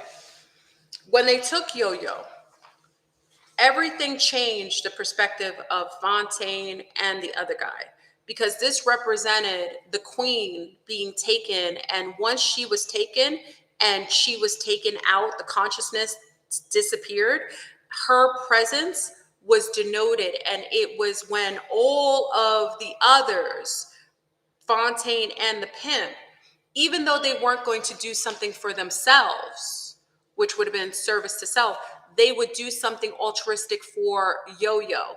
Once she was kidnapped, she became the epitome of goddessship. Like, this is when the queen was taken, and all of the kingsmen and all of the others, the soldiers, would go and build a way to free her from her being kidnapped. And this represents the organic female, and this is what they try to stop in our environment with trying to create gender wars between men and women, because really in itself, men are the protectors and they protect the environment. So in this itself, they were triggered by her disappearance. And when she disappeared, it literally opened up, like it cracked the egg of them going outside of their perimeters of limitation. And all of them worked in accordance to free the queen, okay? To free Yo-Yo from wherever she was, to find her, okay? So they worked all in accordance. So that being said, everyone got together, all the drug dealers. I mean, they even basically squashed beef with another drug dealer, the one that killed them. Fontaine's killer, he got together with him and they orchestrated a clever plan to make it seem like they had beef and they were going to fight, so that they would kill Fontaine, the fake Fontaine, act like they killed him, so that the Fontaine could be brought underground, pretending like he was dead, so that he could go underground, so that he could go and find Yo-Yo, and the other ones would follow to go and free everyone from under the underground cities. So This movie, I don't want to go too deep into that. They go underground, they go through this battle. It's beautiful. I love that concept of everyone working together. You see all these men in these bad rides. This is like reminiscent of the, South Central, you know what I'm saying? This is the West Coast flavor, which I could appreciate, you know what I'm saying? You see all the guys with the low riders, the hood dudes coming together on one common directive, which is to save Yo-Yo, to save and also to go in to do right and to break everyone free from the constructs of socially, mind control, and to free all of the other ones who were locked underneath the ground. So this in itself, I think, is a wonderful, that to me was, it's positive, even though it wasn't fully telling you the truth of what was going on underground. And you see, like, even when, you see aspects of people confronting themselves, or basically confronting their shadow self, becoming bigger and becoming more aware, self-aware, and having a feeling of, protecting and serving something outside of themselves. So I think in itself, it was really good. It was like, this was a good movie. And I enjoyed the movie, even though the movie was a psyop, just like everything else. It was a control. It was a bait and switch. I mean, it was telling you that the movie was about clones, but really in itself, it wasn't about clones. It was about, it was really about, Westworlding an area. And I don't want to tell you the rest, but really, as it shared another connection to this particular beta tested Westworld in this hood, this ghetto, this concentration camp, just like in Germany, in Poland, and a lot of places in Eastern Europe during the time when there was a so-called, there was a so-called, what do you call it? What do you call it? What was it called? Like, not the content, the Holocaust. The Holocaust. When it was a Holocaust, when there was a whole Holocaust, there were multiple ghettos, multiple concentration camps. They weren't all in one place. There were multiple places where this existed. You know what I mean? So that goes with the movie. So I think, I said, Clone Tyrone isn't about clones, and the actual Tyrone wasn't even, they go into the actual person who was the creator of the actual, clone itself, the person who was the replication, the blueprints of all of these replications, and it was a brown man at the top. And we always go into everything, people always blame lunars for everything, saying that the lunar system, the Western system, but when they went to the top, it was a homeboy at the top. It was a melanated dude at the top, okay? So that in itself tells you that who was really in control. And this goes into the whole, Yaqub. I think many of you heard the story of Yaqub. He was like the mad scientist who came from the Anunnaki, the Niburians, who basically was geoengineering other races, different complexions of races. And he was a progenitor of all the different expressions of humans on this earth. And they were all experiments, okay? He represents Yaqub, okay? And if you look into that, there's another movie, Galaxy, what is it? Something of the Galaxies. What's that show, babe? Something of the Galaxies. What do we see? Something of the Galaxies. Darn it, what's that? I saw that other movie, Guardians of the Galaxies. If you look at Guardians of the Galaxy, the last one, the quantum one, where, if you watch that, it's very reminiscent of that. The guy at the top was multiple clones. He was like multiple versions of himself. He represented multiple versions, like it was like replicas. He was another transhumanism progenitor. He was creating a world of robotoids, like people who are based on transhumanism, beings mixed with animals. Like, remember the raccoon? The raccoon guy was basically an experiment, and his consciousness was different than the other ones he was trying to develop. And he represented getting free from his limitations and being a subject of socially of geoengineering, animals, and mixing them and hybriding with animals, and Rocket Raccoon. I mean, this is literally what you're seeing. You're seeing a movie that's basically telling you that they're Westworlding everybody. And personally, in the movie, I think they kind of touched on everything. They touched on transhumanism, the bioborgs, what they're not telling you. those beings down there were bioborgs. Those weren't clones, but the clones were the lighter skinned homeboys doing all the work above. Those were the clones because they had stripped melanin. Okay. And the one at the top, they had one above the clones, and that was the lunar man, who basically was the puppet master. He was the one controlling everything. He was basically creating, securing the perimeters. And then above him was a melanated Yakub, who was at the head of it. We talk about the melanated dark beings, the gods, the dark lords that really rule.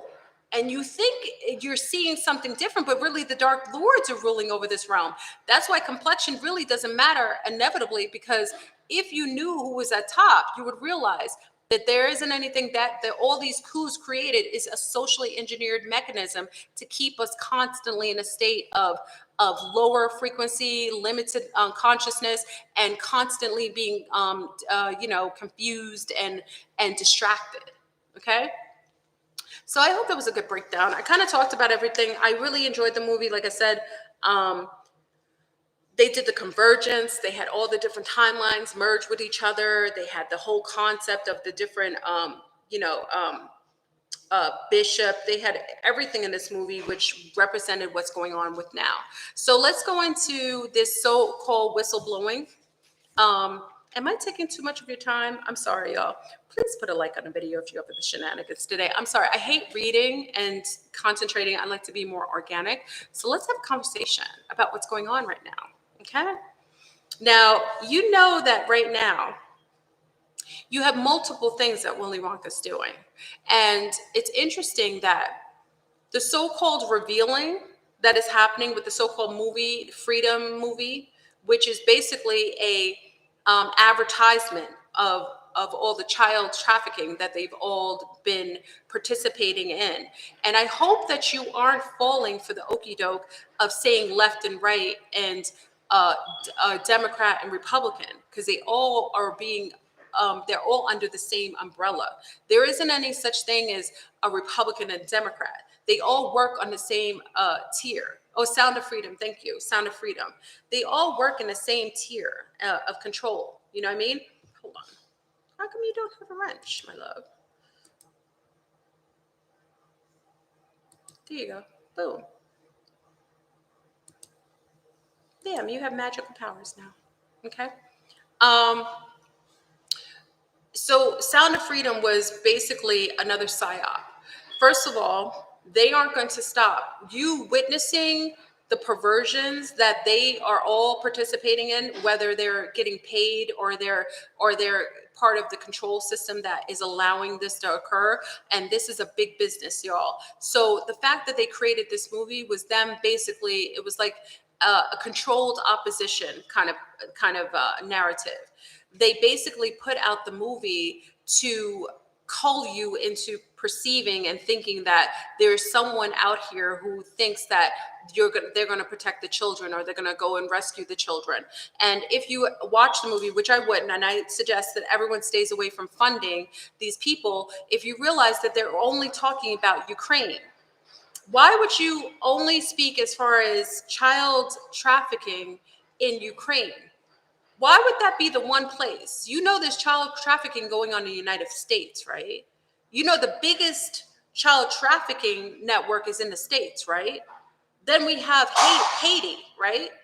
Then we have places all in Africa. Why would you choose Ukraine? Oh, I'm sorry. You know why you chose Ukraine? Because everyone who watches it, who feels bad, guess what they're going to do? They're going to funnel more money into Ukraine, because now you feel bad for the children that are being child trafficked in Ukraine. And it's bad enough they sent all of the your holographic president, who basically can't know what mask to put on, what color eyes he has on today, has basically funneled all of your resources into Ukraine. But I guess they haven't had enough funding. So they needed to create a false, good cop, bad cop. They needed to create a false psyop, a movie that would generate a lot of money so that you could funnel all your money and your direction into their arena again. So anyone who's going to this movie, you're paying to uphold the very system. Everyone who's participated in that movie is most likely a participant, a recipient, or a cohort of that particular arena. How come you don't hear any of the so-called victims coming out and supporting the movie? How come you don't see any victims saying, hey, this is it, I support the movie? You know why? Because it's full of crap. The movie was just a psyop to bring up something that they know you already know exists, to make more money, funnel more money, just like Black Lives Matter. We know that they were killing brown men and brown children when they didn't have any weapons of mass destruction on the street. We've been known that for years. That's why brothers were always nervous when they got pulled over by the popo. You think that was new? So you think Black Lives Matter didn't have a definitive grassroots necessity? Yes, it did. But guess what? Black Lives Matter, all of the founders were found dead in some weird way, hung on a tree. 2 were on a tree. The others were dead. And then all of a sudden, these Black lesbians were now heading it, buying mansions with the money that was meant for Black men who really were brown men, melanated men, not Black men, melanated men. So these lesbian women who don't even like men were now heading it. What happened to the brothers who started it? I told you, just like in the movie, you can have a grassroots company or something that's grassroots began, but they will always absorb it. They will always take it over. It's the same thing with Black Lives Matter. It isn't that it didn't have a organic beginning, but towards the end, it was totally co-opted by Willy Wonka and his League of Doom.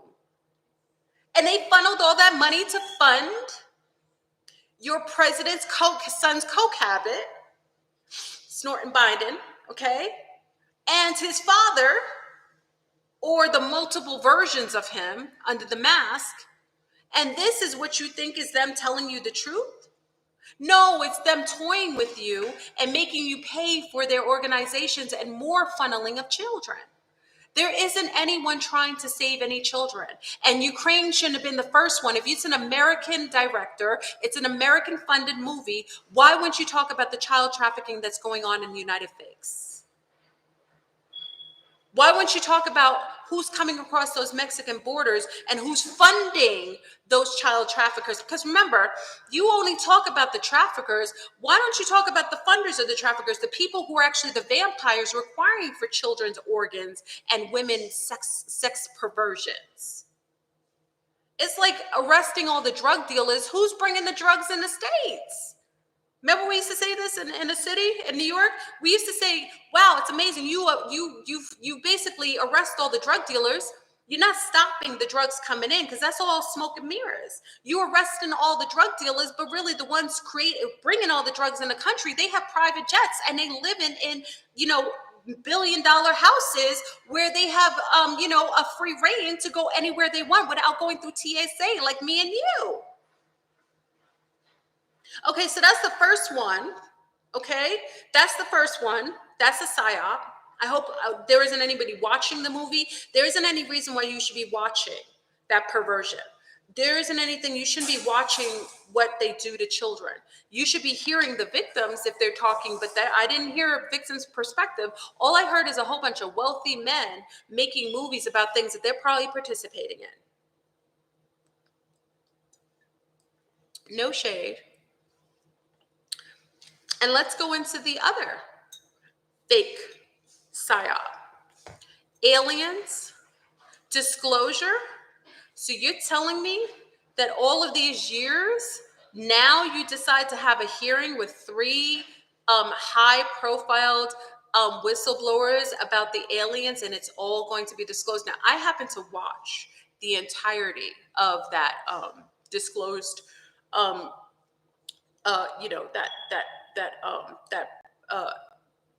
the actual disclosure governmental meeting. And what's interesting about that is that they are basically disclosing it at a time when it wouldn't even matter. They are trying to act as if they're being noble because they are creating the very fabric, and they are culling the fools and the sheeple, and they are grooming the collective into believing that aliens are now, they're now revealing aliens, and that one, they do the false flag, because this is all set up for the false alien invasion that they've been prepping you for the last couple of weeks. First, it started with the whole thing, the psyop that happened in Las Vegas, with the aliens showing up. You get a phone call, all of a sudden, all social media is covering it. Oh, there's an alien in their backyard. Meanwhile, nobody could get a real picture of it. Now, anybody who comes from the contactee alien UFO community, the number one thing we get is pictures. We try to get a picture. We try to get everything. Okay. So there wasn't any clear pictures. Okay. First of all, the family. Now, first of all, I think that the family did see something, but I think they were co-opted by the black ops governmental system that created some hybrids that escaped, and they were going to roll with this narrative. I think they purposefully released these type of beings out here so that there would be a record of these so-called aliens, and not aliens. They're basically bioorganisms that you're Willy Wonka and you fund with your taxes, that have in the underground tunnels, making, splicing, dicing all kinds of hybrids under the ground. Okay, so that in itself is a false, that was false, and saying that it was aliens. Just like the movie was talking about clones, but really it was about transhumanism and bioborgs in WestWorld. You see how they bait and switch? They'll tell you something, and they put some real in there, but it's really a totally other narrative that they're presenting to you. It's the same thing with the aliens. They'll tell you that there's aliens, let the phone call go out, let the police document it, place it all over social media because they control it all, and then you think it's aliens, but meanwhile, it was a governmental hybrid, some sort of bio creature that they created, that they released, that they want you and I to think are aliens, so that when they roll out this whole false alien invasion that they're about to do in a couple weeks, you go and think, oh my God, I've been seeing it. Oh my God, oh yes, there was an alien in the backyard. Same with the chick that was on top of the plane. Remember, the chick was like, I'm telling you that mother is not real. That woman, actress of the year, she had a mask. We can go into the fact that this woman was making that. I'm going to show you the mask that she was wearing. This woman was on a plane talking about something. And if you ever talk to anyone who actually was on the plane, there were a couple people who actually, knew what was going on. First of all, the woman accused a brown man of stealing her iPods. Do you know that? Okay, so when everyone was rolling the story out, because everyone's a whistleblower now, even though they don't come with the qualifications of being and knowing how the Willy Wonka will set things up to create a false narrative. Because if they were going to tell you about aliens, that would have came out a long time ago, and they would have taken off the mask that they are all wearing. Okay, because there isn't any aliens other than your governmental systems that are basically cloaking and hiding themselves as humanoids, when really a lot of them are insectoids. We're going to get into the sectoid agenda as well, and how they're basically making people eat insects because they're going to take away your food sources. But let's get into this. Please put a like on the video if you're up for the shenanigans. I'm going to try to stay on for a little bit while longer, but I got to go in a minute. Okay, so let me show you this woman's mask. I think I have a picture. Hold on. I wish I could do it on the screen, but I can't actually do this on the screen. Hold on.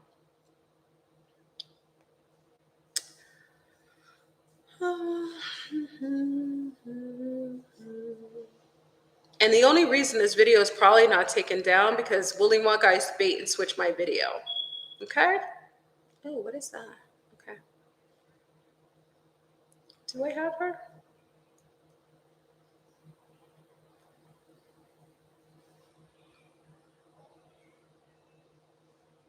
Darn it.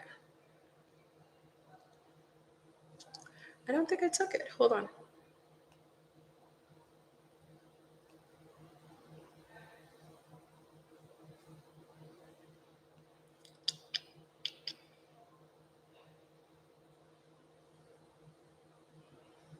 Darn it, I didn't take it on this, yo. Thought I did. Okay. I'm sorry about that. I thought I took her picture with her mask coming off. I don't think I got it. I swear I took it though. All right.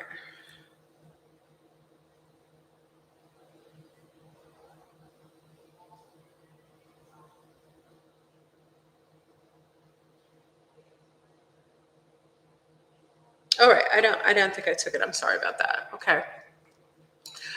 So the woman on the plane that supposedly, let me turn this on. The woman on the plane that supposedly was talking about aliens, she actually was sitting on the plane. Um, somebody who knew her was talking about it after the fact. She was upset because a man next to her, she lost an iPod. She thought the brown man next to her had taken her iPod. Then apparently she was talking to someone behind her. She was a little like, she was a little bugged out a little bit. So this is what I think, y'all. I think that this woman who did that, I think she was paid to create that false narrative. I think she kind of was building up to it, so she started to create a scene with something else to kind of hide what her real intention was. When you see her face, and anybody pulls up the video, we looked at it before. When you look at her neck, and I'm going to tell you how to notice it. When you look at her neck, y'all, right here, she has obviously a mask on. This woman doesn't, as far as I know, that woman isn't real. Look at her. I want you to look at, maybe I could be wrong. Look at her neck. And you're going to see when she talks, there's like a crease here. And at first I thought it was a necklace, but it really is basically a line denoting a mask. And you do know that they have masks that can look very real and organic. Okay. So her neck, yeah, her neck has wrinkles. Look at her neck, y'all. Watch the video and look at it with a different eye now that I told you. So this woman in itself was a crisis actor. She was created and created. Now, if you notice, they started to build this narrative of things happening on the plane because everyone was like, oh my God, this has to do with the plane. And now people are starting to see entities. I'm not saying they're not, but I'm telling you that everything is projected and shown on social media is all cap. Anything that is going viral, that TikTok is playing over and over, is cap. We know, and you know from my channel, as much as they infiltrate my channel, they take down my videos, you know there isn't any alien or anyone talking about aliens that would be a real conversation or something real that they would actually let play out a narrative and it would go viral. Okay? So that isn't true. Then they had another lunar man who was in Australia, right? And he gets up and jumps up and says that the devil's next to him or something like that, some guy next to him, and they tackle him on a plane. That's another cap video, okay? That's another video. See what they're doing? They're pushing you into, they're calling you into, they're grooming you and the collective into this whole concept of the others. Now they have child trafficking being revealed. And you know what's interesting? Because I tell you, if you sit there and think that the left and right aren't playing together, you're very confused. It's the same reason why many people support your president, Trump, looking real orangey when he looks that way. You support him. But why, if so all of you support him, why would he be 100% supporting the vaccine? If he's for you? And he's got an opportunity to say that he wasn't supporting the vaccine. How come even to this day, he said it was the best thing he's ever instituted and instructed? Do you know how many people have transcended since Cucarachi began? And it wasn't from Cucarachis, it was from the Cucarachi kill shot. And he knows this. Why would your orangey president, because he is the president, Kazoo isn't the president. There wasn't ever an inauguration. Only inauguration was a Satanist one because he put his hand on a Satanist book, and that was a pre-screened, pre-recorded fake inauguration. Okay, so whoever that is under the masks, notice I say mask, not mask, mask. That isn't just one entity, that's multiple entities. And maybe Obama's one of them under those masks, but that isn't your president. Your president is still Donald Trump. Okay? He is the last president. If you listen to all the so-called prophecies, he was the last president. He's still the president. Why would he still support something that you and I know very well has caused harm to more than billions of people? But let's go into something else. Why, if he's such a wonderful person, why is he supporting this movie that we know is a psyop, that is basically is the progenitor and supporting and funding more illegal activity in Ukraine? Why would he support it if he's such a wonderful person? That's why I'm telling you, y'all, whether you're a Democrat or Republican, it doesn't matter. They all working for the same agenda. When the events go down, Trump and the clowns of mass destruction under those masks, they all go into their wonderful underground bunkers that you and I haven't gotten a golden ticket to be invited to.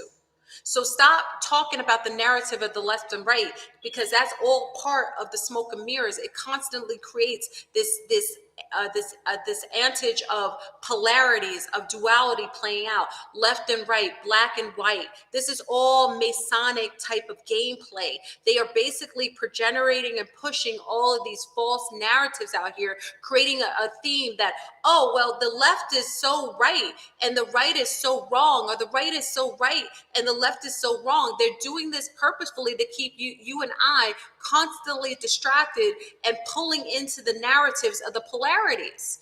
All of these mofos are working for the same motivated agendas. They're all under the same umbrella. All of them. I don't care who you vote for. I don't care if you think that it's real or not. They all working for the same. There isn't any children that are going to be saved under the dumbs. There isn't any rainbow quantum money that's coming to you from the Qs that are telling you that, oh, just wait. We're going to be able to get to cash in billion, zillion dollars, $1 trillion from Zimbabwe. Zimbabwe is not even using old non-currency. They have all of these things rolling out because they are controlling all of the different positions of communities, all the conscious community. They got them going to like fake conscious award shows, like we worshiping Hollywood. So you got somebody pulling in the narrative to bring in Hollywood in the conscious community, and everybody's just rolling with it. Then you got the whole love and lighters believing that there's a 5D and 3D. Let me explain something, the whole concept of 3D and 5D, that's basically to cap you into the lower realms. If you keep saying it, you are basically being actively creating the limitations that they have projected to you at the beginning. All of these communities have been headed and created by cats in a ray. All of these communities were purposefully created to call in people, give you aspects of truth, and when they get you to a certain pinnacle point where you all feel like everything's all good, they basically co-opt it and put in all the other false narratives of all the agendas, of all these dark ops, of all these Willy Wonka systems, of all these Masonic brotherhood organizations to take them over. There isn't anybody who's having anything like that, who's connected to anything higher. If anybody's being pushed and promoted and placed on high pinnacle positions, it's because they are all being placed there by Willy Wonka and sourced out by all of their diabolical beings. We have to be smarter. 3D to 5D, that's all cap. You think we're limited to that? They keep saying it to you. Oh, we're going to 5D. Oh my God, it's so wonderful. What if I told you that 5D was a lower realm and they want you to only think that that's the highest level so that you won't say anything higher than that? Why do you hear, and I don't say she's conscious because I know who her parents are, but why did you hear Willow say, I think I lost my consciousness in 6th dimension? Right? Why did she say the 6th? Why didn't she say the 5th? Why didn't she say the 3rd? It's like they give you little codes in there. Thank you, B. Miles. I appreciate it. If you keep using the wording that they give you, it's purposefully done to keep you limited. Make sure that you aren't limiting yourself to someone else's limitation. These mofos that sit here and hurt children, hurt animals, hurt other people of nationalities, trying to subjugate women to all forms of marginalization so you can make men with penises think that they're women, even though they have an ovum or ovary in sight. Those are all beings that are promoting all of this so that you take on their limited narrative. They aren't going anywhere. These are lifetime loopers. A lot of these beings are NPCs. You can't even verify they're real. If you see where Cardi B and Nicki Minaj began their looping and where they began, if you see old so-called time loop of Nicki Minaj in another world where she was a Cambodian and she had beef with another character called Cardi something, you're going to see that we're living in a WestWorld where everything is being projected, and all in a loop. None of this is real. This is all a simulation. The only thing that is real is you and your consciousness and what you generate and what you project. If you keep pulling into this whole concept of left, right, black, white, the black hats, the white hats, that's all cap. That's all meant to limit you and keep you caught up in the loop, because they're lifetime loopers. They aren't going anywhere. A lot of times, listen, y'all, with the event that's coming on, these mofos might not even exist. That's why in all your grocery stores, there aren't any more cashiers, because they're expecting there won't be a lot of people around. How do you think the Deagle report came about? How are they going to get rid of 90 million people, y'all? Because maybe these people aren't real. Maybe they're just simulated people. Maybe they're NPCs. And when this big EMP comes with this event on the 16th, the 12th to the 16th, maybe they won't exist anymore. And they're going to tell you if something happened to them. But maybe it's just that the NPCs can't last when there's a big, huge EMP and it basically zaps the AI and all these disappearing people disappear. You're going to see who's real in about 2.5 seconds. We're about a couple weeks away from a big event that they're basically trying to co-opt your consciousness so that you can accept that what they're presenting to you is the reality that you want to be in. Anything that they're putting out here now, as far as disclosure, is all cap. It's good cop, bad cop.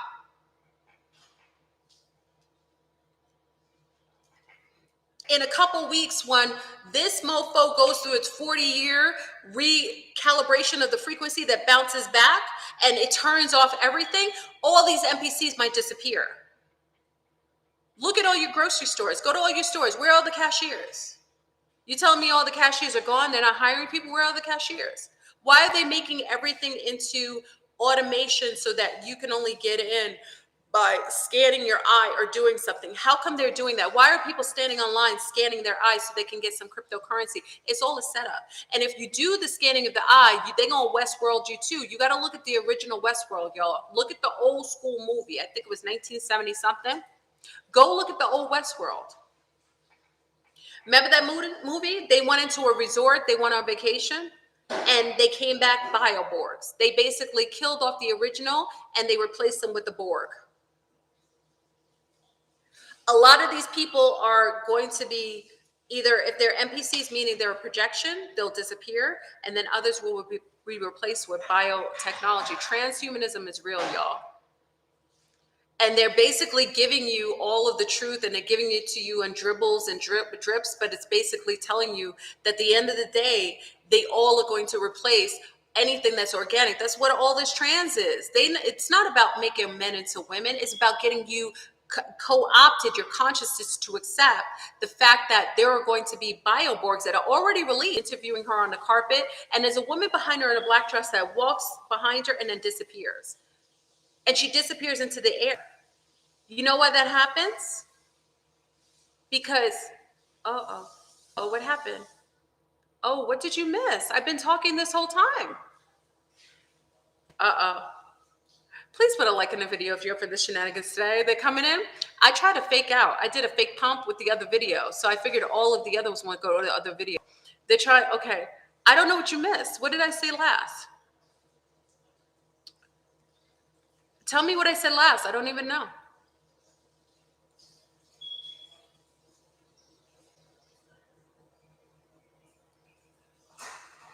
Trans women. Oh, wow, they got me on that. All they're doing is making you get used to being with things that are not organic. They're putting it in your subconscious. That's how they get you used to bringing another type of being in here. We're going through a shift. It's a pole shift. I mean, also there's an event that's about to happen in a couple weeks. And this has nothing to do with like even the pole shift. This event happens because it happens every 40 years, but it's like 20 years is the bell curve at the bottom. The last time it happened, it was August 14, 2003. And then it's going to happen again in 2023. And because it's 2 days later, we figured out 2 days later, I figured it out. It's probably going to be August 16th when everything goes poof. That's more of a scientific thing. I don't even think that's something like, it's not a prophecy. It's something that happens because it happens with the Philadelphia experiment. It started in 1983. Like it didn't start, but that's when we denoted it. So this is something that happens in the Lionsgate. We're already starting the Lionsgate, so this is an energy. But it's not really the real Lionsgate, y'all. This is how I say they get you on everything. Everything is a lie. It's a projection. It's basically, they tell you what they want to put in your consciousness. It's up to you to really investigate and go past your limited conscious state of awareness. All of the food is co-opted. They're making artificial food. Now the meat is all bioengineered. They're putting, pube hair in Walmarts. I mean, it's crazy. I mean, everything that they're doing, and they're projecting and they're promoting for people to eat bugs. And if you look at all of the historical references, and this is why Sinead O'Connor had to die. And, rest in power, Sinead O'Connor. Sinead O'Connor was an artist I had so much respect for. Why? Is because this beautiful, brave woman from Ireland spoke the truth, and she didn't care how she was perceived. She didn't care how people subjected her to all kinds of criticism and blackballed her and black marketed her. So big up to our amazing, brave sea star. She is now free with her son. I am so happy. I hope she is free and flying. She's been in this world and it has broken her heart since she's been in this nightmare. But she talked about what they did in Ireland. And this is what you have to realize. Everything in Ireland, everything in history is all a repeat. We are living in a simulation. There's nothing new under the sun. She spoke about what they did in Ireland. She said when the English had taken over, they had basically forced them to eat potatoes. They didn't have a potato famine, it was forced. And they were shipping all of the real food over to England, just like they do now with our food. Co-opting, taking over, all you have is like all of the so-called Bill Gates and all the chinois buying all the farms. She basically spoke about in Ireland, the English took all of the food and shipped all of the great food, milk, dairy, meat over into England, while they basically only made a mandatory requirement for them to only be able to eat potatoes. So they basically created a famine. They created it. It was geoengineered. That's why you're seeing all of these silos being destroyed. That's why you're seeing all these food places, all these grain places being destroyed. All these factories of birds and chicken, a mass destruction, and places with animals being destroyed. It's all being geoengineered because they are trying to induce a famine. And then they're taking millions of migrants over the border, inviting them in. It is an invasion, y'all. It's an invitation.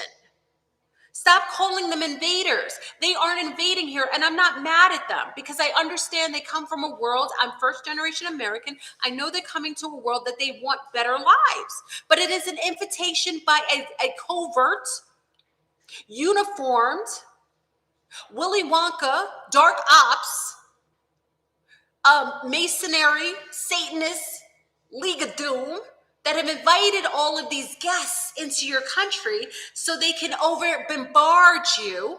They can bombard you and take out your food source. So they are not only just destroyed all your food source, they basically gave all of your so-called food amenities, all the social systems like food stamps to these immigrants and put them in the best hotels. You think this is not cap? You think that your Willy Wonka loves you? You still worried about left and right and governmental who to vote for? Do you really think that you voting for anyone is going to make a difference? Of the millions of people that are in here that have been weaponized against you? Do you remember when the United States was colonized and the natives were here and all of the free pamphlets that were set through Germany, all parts of Europe, saying, come get free land in the Americas. Come to the land of the free, the gold. Come here free. We have free land. They didn't tell them they were natives here, living here. What they wanted to do is they wanted to overwhelm the numbers. It's all a number game. So what did they do? They invited all of these Europeans over here so that the numbers could outnumber the natives. So they could subject them to all forms of infiltration and be able to control them. Because until they had the numbers, they couldn't do anything about the natives because you had all these native nations that were still controlling the land. It is the same playbook because we're living in a lifetime loop. We're living in a simulated program. This is the same thing that's happening again, but the difference is all of those living in the United States are now subjected. They are now the natives, and now the others are coming in. They have just weaponized all of the migrants against all of the people who are so-called natives now living here. They have truck full of at least 10 million Chinois who are living here, who have police stations and are running the country as if it's own. They have a biohazard lab over in California that they just had unraveled, where they have all of this biohazard testing cucarachas, AIDS, HIV, herpes, and now you have all of these so-called viruses going rogue all over this country.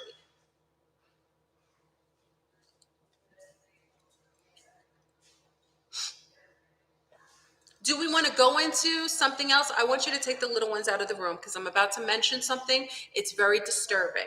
It's something that we just found out about. I've been talking about it, so I give you the warning. Mommies, abuelas, aunties, uncles, big brothers, big sisters, please send the little ones out of the room. Put your earbuds on. Are you ready for the purple pilling? I think I'm already purple pilling. Are you okay with it? I have to ask your permission because what I'm about to share with you is very disturbing.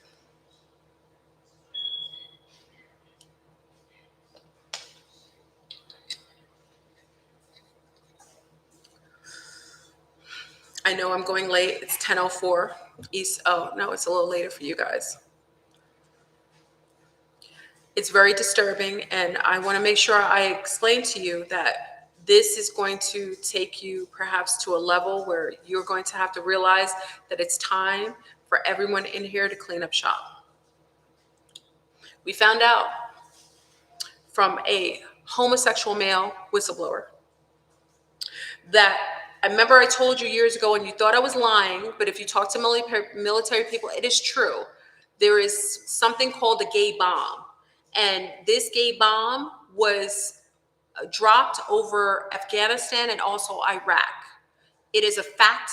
It is called the gay bomb. There's probably something else they call it. But what they do is they drop down this biochemical warfare and it goes into the water system.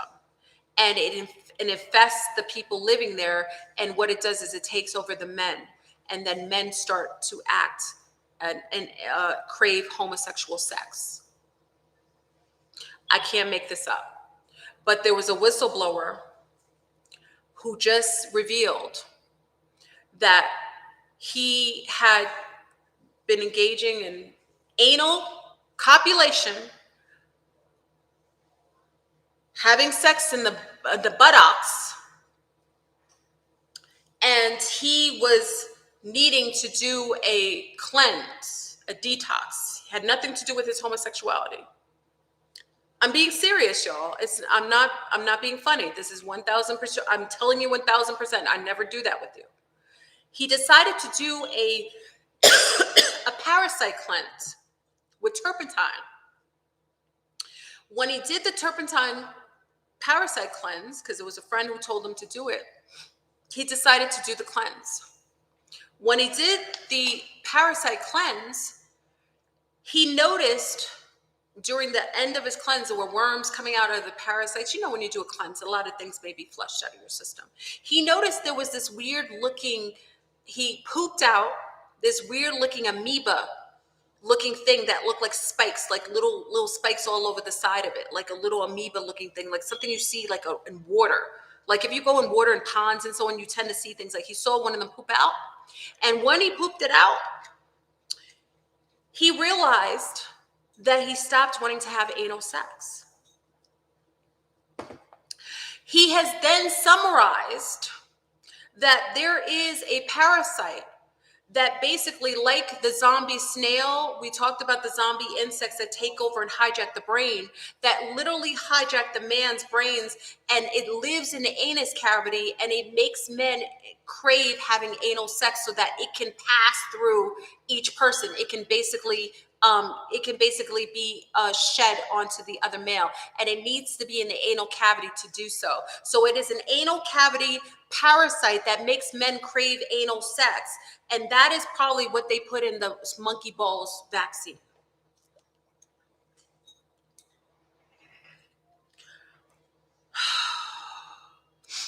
let me say this. I'm not a doctor. I'm not a nurse. I'm not a referee. I have no medical history of credibility. This is a joke. This is I'm a comedian. This is fake, because Willy Wonka will come for me. They have a amoeba parasite that hijacks men, that makes, and I don't think it's just men, it makes people crave anal sex. That's why they've been basically generating bum propaganda all over the place, basically showing women's behinds, men's behinds.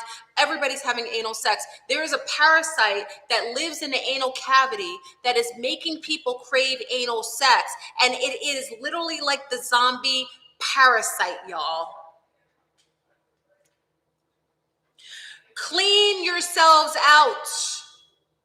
You and I and everyone here is being attacked by these diabolical bastards. Parasites of mass destruction, y'all. Hide your butt, hide your bum, hide your hole. They sticking everything in holes, everywhere, everybody. Keep your butt plugged. No, don't put a plug in it. No, don't plug your butt. Isn't that like a contraption? Don't put anything in your butt. Don't put anything in your butt. Stay away from the butt. Say no. Refrain from butt activity.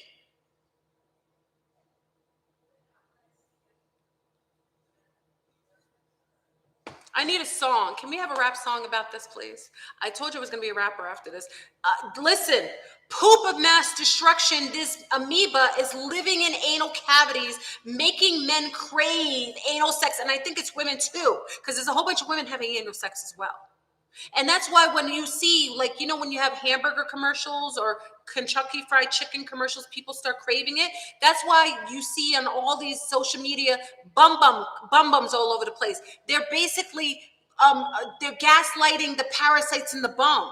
So when you see a butt, it makes you crave the butt because the parasite gets excited when it sees the butt. So when you see butts of mass destruction, you want to crave to touch the butt because it's all in your butt.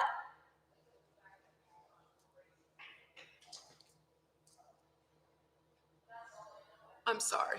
Can I apologize now? I'm sorry. Let me twerking. And I heard when you twerk it, it helps to move the parasite in up and down. Like it literally likes when you twerk. I'm sorry. Can I apologize to anyone who let me put an apology out there. I apologize for anyone who is on here who's been traumatized by, anal conversation of poop of mass destruction. And, they made a song about a brown hole. I heard about that last night on Zoom. Who makes songs about a brown hole? Who's saying things like this? Denise, I'm going to stop. I'm sorry. Okay. I'm sorry.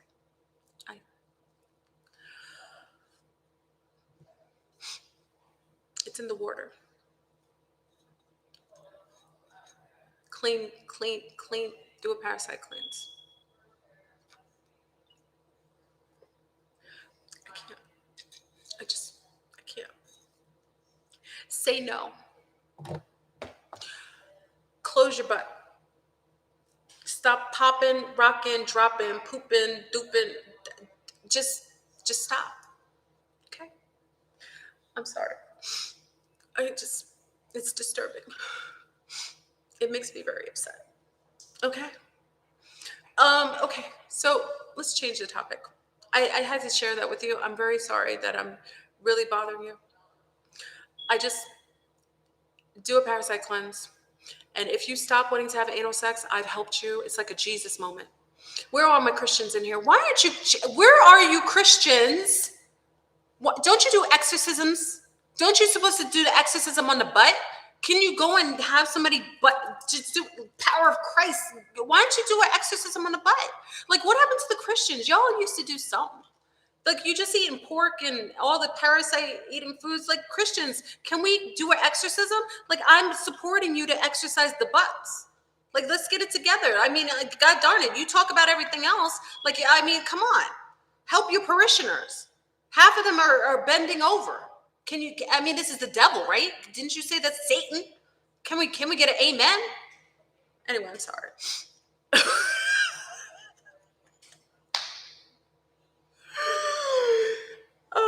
I just destroyed everybody's. Please put a like up. They're gonna take down my video. They're gonna they're gonna take it down. It's done. It's done. Okay. So hide your kids, hide your wife, hide your kids. They grab everybody's butt in there. You don't have to confess. We looking for you. We gonna find you. We gonna find you. Hide your butt. Hide your butt. Hide your butt. I'm sorry. Okay, so I'm sorry. Well, let's go into another topic. Okay. So we have this event that we're at the precipice. Willy Wonka and his League of Doom are setting up shop. They put all these, basically, they're putting all these so-called whistleblowing moments. They've disclosed that there's aliens, basically aliens and biologicals that they have. They've disclosed it like we didn't know this, right? We knew there was aliens, and we knew you mother freakers are some of the aliens we talking about. Why don't you disclose your who you are, Willy Wonka? Okay.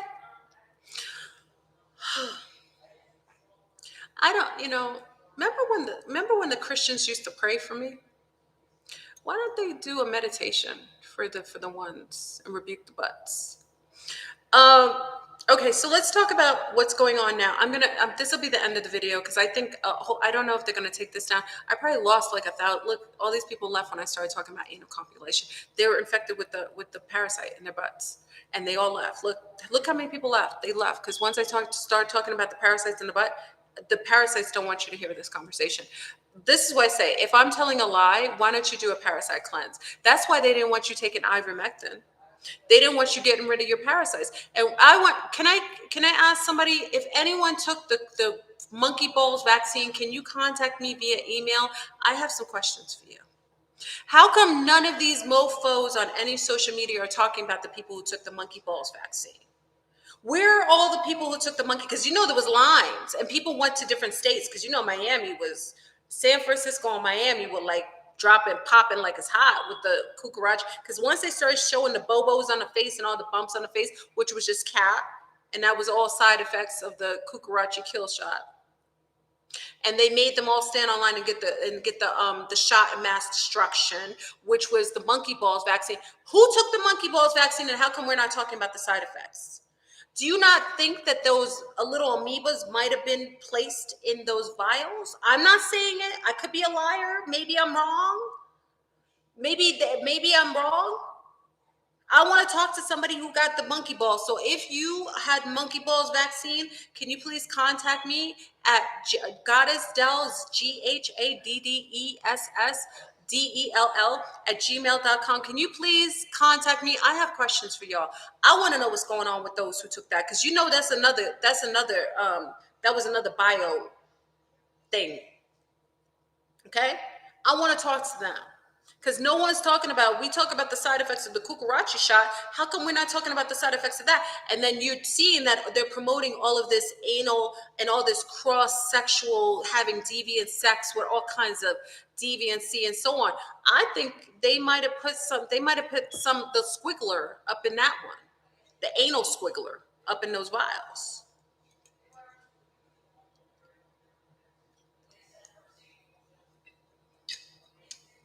Contact me if you got not the cucaracha, if you got the monkey ball vaccine. Please contact me. I just want to ask a couple of scientific questions. I'm nobody special. I'm just a mom. I'm curious. That's all. All right, so let's talk about it, y'all. Are you ready? I hope everybody's trying to be organic. We're going into the mock Lionsgate, because the real Lionsgate is October. Is 8 October, but this is the mock one. You got solar flares and all kinds of things like that. There are things coming to the coastlines that you got to be concerned about too. So this is what I'll say.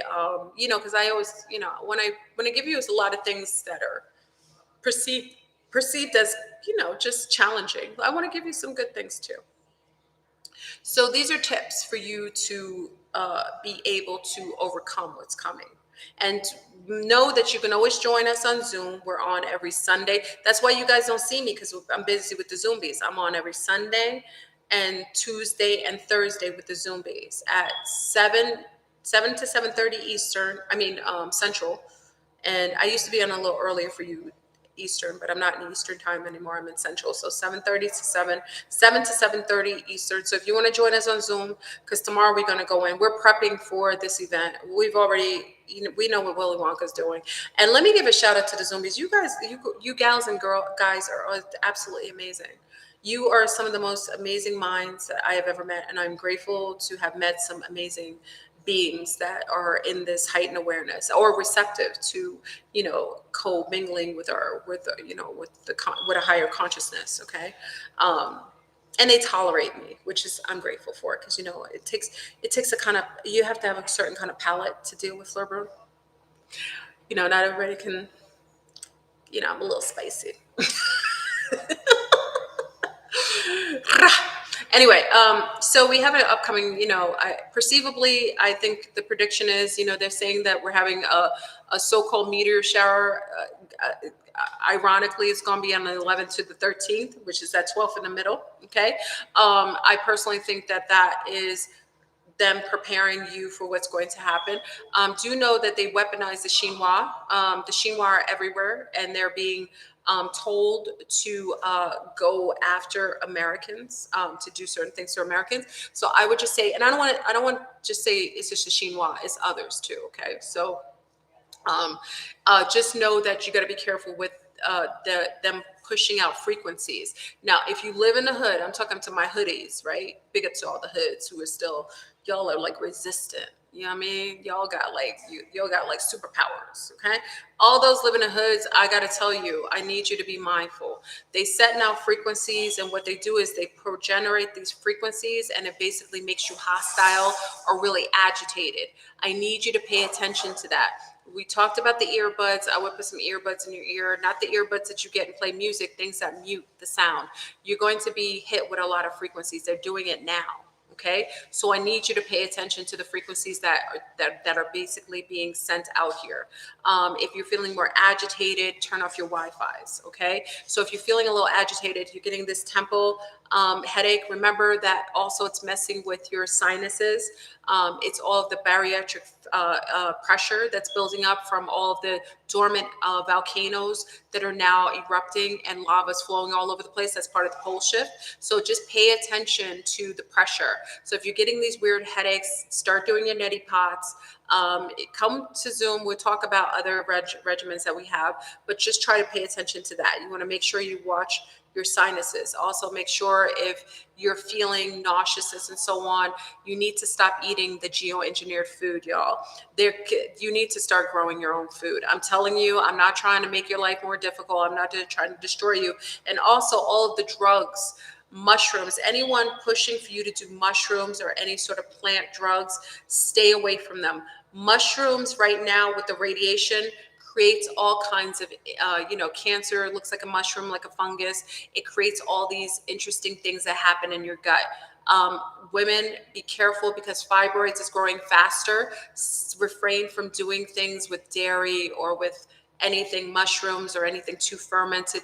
Ferment is good for your gut, but just be careful because funguses are growing faster because radiation feeds funguses. It makes it grow faster, like fungus and mold and things like that. Women, be careful with that. A lot of women are showing up with a lot more fibroids, and I think that the radiation is just literally making it more. It's raising, it's driving the body to overreact. Okay, so if some of you are getting a little bulky, I don't want to. Do you want to see the picture of what the United Fix looks like, y'all? Do you want me to show you? I don't want to scare you, but I'm telling you facts. I want to tell you facts. I want to show you on Zoom. If you come on Zoom, you can see the full picture. And I want to thank one of our C-stars who had the actual device to show us this. But I'm going to show you what you're being exposed to, because I don't really think you realize how much radiation you're being exposed to. Okay, so I'm going to show you, and it's going to be a little frightening, but you're big girls and big guys. Okay, so you can take it. But I got to show you this because when you see, I almost feel like Willy Wonka. Okay. I'm going to show you. Now, hold on. How do I show? Okay. I'm going to okay. I want you to look. Hold on. Darn it. Okay. Why isn't it? Okay, look, y'all. Look at the United States. This is the United States, y'all, on the top. Look how much radiation. Look, it looks like a Christmas tree. I'm trying to show you. Can you see it? Tell me if you can see it. This is all of the radiation that's being exposed all through the United States. Look at the bottom. That's South America. There's nothing in South America. This is all the states and parts of Canada. Let me show you. This is all the United States. Look at the lights, y'all. That's all radiation. Look at this. Chicago, yours was in red. It was in Red Con 5, Chicago. You in New York and over in LA, you guys were in DEF CON 4. Can I straighten it? Hold on. Can you see it? Look at that. It looks like a Christmas tree. There's nothing in South America. Look at the United States. It looks like a radiation nightmare. This is why you're not feeling well, y'all. This is what, can you see it? That's all the United States. Can you feel that? When you guys come on Zoom, I'll show it, because one of his C-stores has the app. I would show it better because you can see it. I don't know if you can see it from far. I try to show it, but if you look at this, it looks like it looks like a virus. The whole United States is full of radiation, and so is England. It is so over the top. It is absolutely insane. If like the other day, all these states were in red. They had Nebraska was red. Y'all in New York are being radiated all over the place. We had California and San Francisco. Y'all were like on DEF CON 5. I mean, it was crazy. I mean, it was all absolutely off the chain. Listen, y'all. It is not heat. It's not the sun that's heating you up, y'all. It's radiation. It's radiation that's heating you up. You know, when you have food that you warm up in a microwave, it gets hot. It's radiation. So all this to say, I'm not scaring you. I'm not scaring you, but let me say this to you.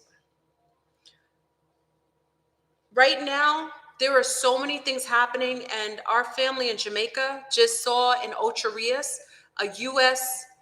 Submarine coming out of the water, popping out. Military trucks, planes, and things are all being positioned all around. Y'all, I know you think I'm paranoid 90% of the time. Okay, maybe, I've been on YouTube a long time. I mean, it's not like I'm going to be perfect. But I'm telling you, remember the lady on the plane? That motherfucker is not real. I'm telling you, y'all, the reason why many of you are feeling sick is because you're in the States. It is really, really over the top. And in Europe, it is just as bad in Europe. We looked in Europe. For anyone who comes on Zoom, I'm going to do another showing of it because it turns, remember, the levels go up and down. It was like, the other day, it was like DEF CON 5 in like so many states.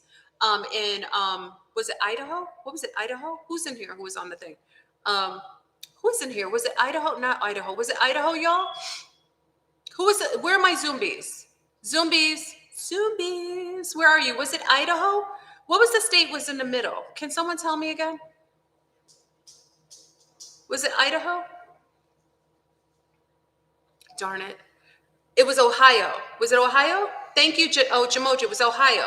Ohio was like, and it was also, no, it was one other too, Jamoji. It was Ohio. It was Ohio and, hold on.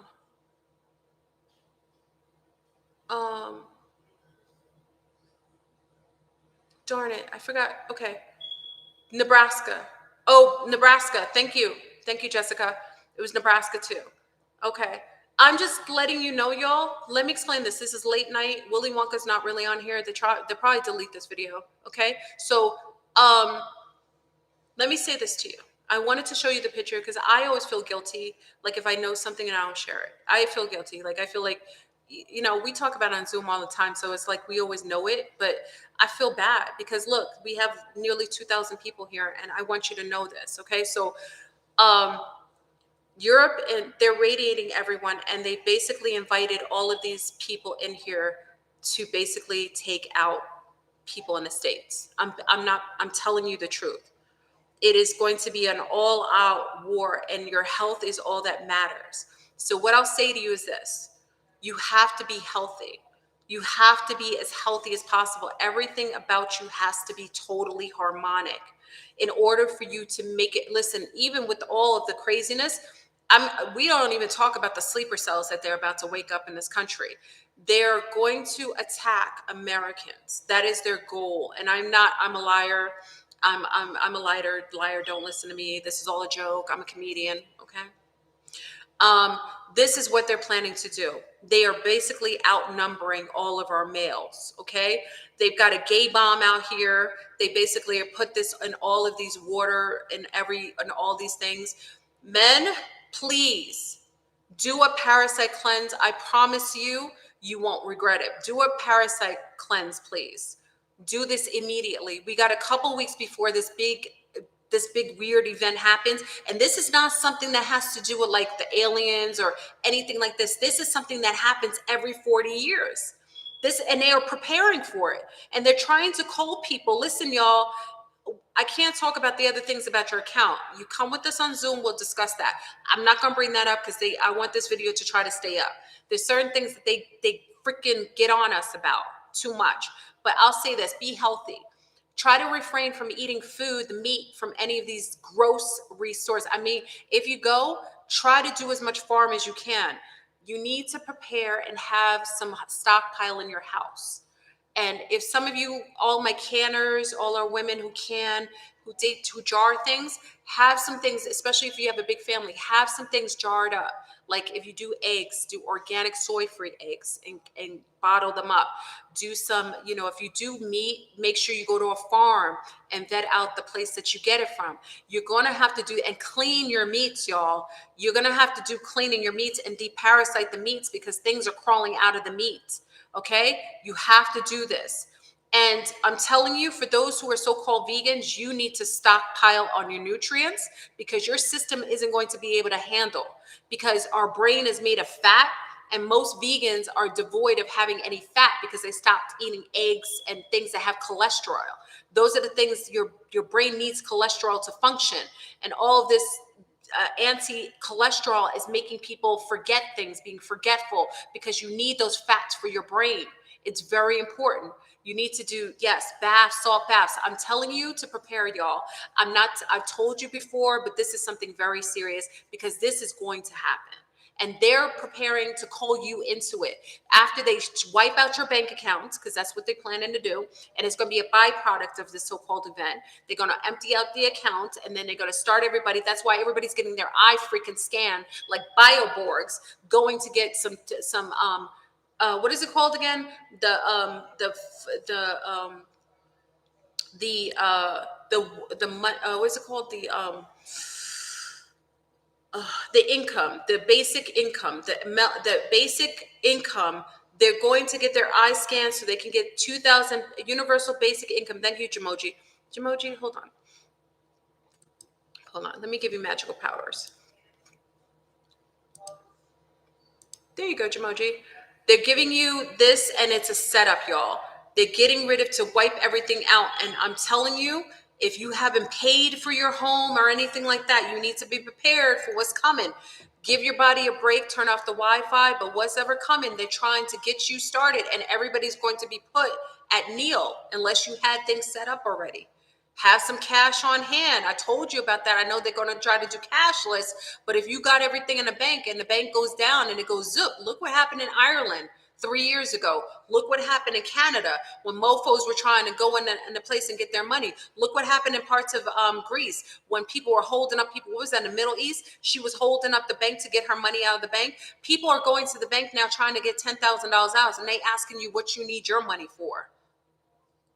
I'm telling you, y'all, this is the end.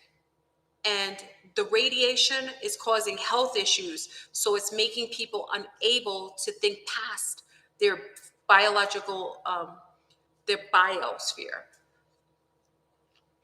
I'm just putting it out there. It's very important. If you love your family, you love yourself, you're going to be ready. And this is not like before what I'm saying to prep for something else. This is something that happens every 40 years. And they are preparing for it, and they're culling you into a mindset, because the fake alien invasion, they're going to present that in the sky. And all this Agent Orange and all this stuff they're putting in the sky makes it really nano-friendly. The Sparkle event, which was basically the 4th of July, putting all that nanoparticulates in the sky and the floor, that basically makes it easier for them to basically do a blue beam event. Make sure you aren't so complicit that you think that what's fake is real. And don't listen to these mofo in these communities trying to distract you and to make you complicit and apathetic so that you aren't paying attention. Pay attention to your own gut, your own mind, your own internal intuition, because anything I say doesn't matter. It's your intuition. If you're being pushed and cold and in discomfort in your regular life to be moved out of an area, you need to do that like ASAP, like tomorrow. Okay? This, I showed you what the United States looks like. It looks like a radiation nightmare. I went and traveled out of the country last week or the week before. My body literally calmed down. When you travel out of the country, you literally feel your body calm down. Anytime, and it's all over the country. It's all over. Everywhere is radiated. And you got multiple Wi-Fis, you got all this radiation all over the place, and then you got frequency weapons that they're pulsing. And I'm going to tell you something else that you should know, okay? Cover your phone cameras. They're pulsing lights at you and your children. Cover this. I have a yellow cover because it's a yellow to block off the blue lights. You can get the yellow cover. You can't even buy it. I had to find this to makeshift it. This is a yellow cover, right? So you have to cover this and basically put this over your camera, because if you don't, they're pulsing lights and it's affecting your neural synapses. So you're basically being programmed, or you're being mind controlled through the phone. The phone is pulsating lights through them. That's why they always want you to get a new phone. Okay? Cover your camera. Your little ones, you shouldn't have them using technology like that. You need to take breaks from your Wi-Fi. Turn it off in your house. You need to have things muting what's going to happen with the EMP. Okay? They're going to try to take out all the cars. If you have new cars like Teslas and stuff, I feel sorry for you. Okay? All the Tesla cars and stuff that they're promoting and pushing out here electric, you're not going to be able to drive it. Okay? So you have to all be prepared for what's coming, because it's coming and it's coming quick. Okay? So I would just pay attention to that energetic wise. Take care of your health. Women with our hair, make sure you aren't dyeing your hair. Okay? My hair through pregnancy, yes, my hair got really thick. I got a lot of hair. Okay? Make sure you're wearing your hair natural. Refrain from putting stuff in your hair. Kind of keep yourself up to a natural position, natural. Keep yourself natural. Try to refrain from putting too many things, nail polish and stuff on your fingernails, because this is like your biometric system. When you put, allows energy to flow through you, don't put nail polish on your nails. Just keep your skin natural and clean and clear. I don't know how long it's going to last, y'all. I can't tell you that. I don't know. I just know that you should follow your gut. I just would prefer, if you have children, especially I'm talking to moms with children, I want you as a mom, abuela, daddy, uncle, big sister, big brother, I want you to all be careful, because I love, I'm really a protector of the children and families. If anything, I definitely want your family's protected. And I think, just in you being here right now with this conversation, you would be aligned with it. Like I said, there's more things involved in this, and I can't give it to you all in one shot. Like I said, we discuss this 3 days a week, and it's like we're on for 4 or 5 days a week. We're on all the time. You got to follow your gut, and you need to listen. But if your gut is infiltrated by drinking, doing drugs, they're promoting mushrooms, and anyone promoting for you to smoke weed, mushrooms, all that psychedelic, you need to stay away from them. They are literally part of the agenda. Stay drug-free. Stay away from any psychedelics right now, because that is going to cause you to have more issues with the neural hijacking system. That's why they made mushrooms legal. That's why they made marijuana legal. They want you to be a weed head. They want you to be into mushrooms and so on. They want you to be so, basically, because it messes with your biometric system, your brain chemistry. So every time you do mushrooms and marijuana and drugs, you're literally messing with your natural biometrics in your brain. Say zero to drugs. I listen, and you know how I know it's true? I've gotten attacked by so many people who do drugs. It's so sad. Everybody is high. Everybody is high, y'all. They're promoting drugs. It's like we're back in the 60s again. They want you to be on psychedelics. I mean, when I spoke about doing no drugs, the first thing they say is you're fat, you're ugly, you're disgusting, go work out. This is the kind of, they get defensive because they're drug addicts. Say zero to drugs. When was it that an adult would tell you to stay away from drugs where you would attack them? Like, that's how you know something's wrong. When would it be that an adult would say to young people, hey, maybe you shouldn't be doing any kind of drugs right now? And every single young person would want to attack you because they are literally littering your whole world with drugs. Everybody's an addict. Either they're doing a ayahuasca, they're doing all kinds of snuffing stuff up their nose, they're doing prescription drugs, they're all alcoholics. Listen, I went out the other day to have a drink. I got so sick. I don't drink. I went out to hang out and had one. I literally, my whole body nearly shut down, y'all. Whatever they're putting in the alcohol or maybe the frequencies, say, get off the liquor, get off the yak, get off the drugs, be as clean as possible. Some frequencies are coming in and it's messing with you. And this is the one time I'm telling you, I'm not telling you not to have fun, because young people be like, she's just a hater. She doesn't want us doing drugs and it makes me better. I'm saying it because I care. Why would me telling you to stay away from drugs being negative? Why would that be negative for you? Why would that be me wanting to hurt you to say for you to stay away from drugs? Okay? Just stay as clean. Whatever's coming in, y'all, it's going to register your biosphere. So ladies with your hair, if you have your natural body, make sure don't get any artificial parts in your body, because that also is how these things will register you. To make sure you keep yourself natural, ladies. Be as natural as possible. Love yourself. Give yourself hugs. Give your family hugs. Please make sure you touch everybody that you love and tell them that you care and love them. This is very important time. I wouldn't tell you this otherwise. I've warned you for so many years and everything is coming to light. I would have ever known that this could have happened in such a way, in the way that it's coming. I mean, they've got all corners covered. They got the young people listening to this Raggedy Annie, this dirty Raggedy Ann, who basically is a psyop. This character, this industry plant they call Ice Spice, that is an industry psyop. She is basically brought in here for you to get used to a certain look. You know what I mean? She has very, she has very, they want you to get used to children having certain kind of dysfunctions. And I personally think, I don't even know if she's real. I try to look into her past. I can't even find like old pictures of her. It's the same pictures being presented over and over. Be careful of all the music and frequencies. If you watch Clone Tyrone, that movie, it tells you that they have frequencies on television, on the radio, and everywhere. And be careful of these so-called woke, fake, conscious people. They are going to lead you off a cliff. They're going to keep you in a state of apathy, and they're going to pull you into these old systems that are meant to encapsulate your mind. Okay? So I hope this was helpful, y'all. Make sure you put a like on the video. I stayed up with you for a while. This whole Barbie doll, don't stay away from seeing movies like what's this called, this Barbie extravaganza. This is all it's all meant to basically hijack your mind and make you think that that's something that you should ascribe to.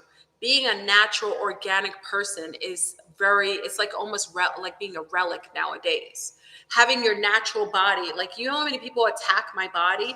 I'm a natural. I have 0 tattoos.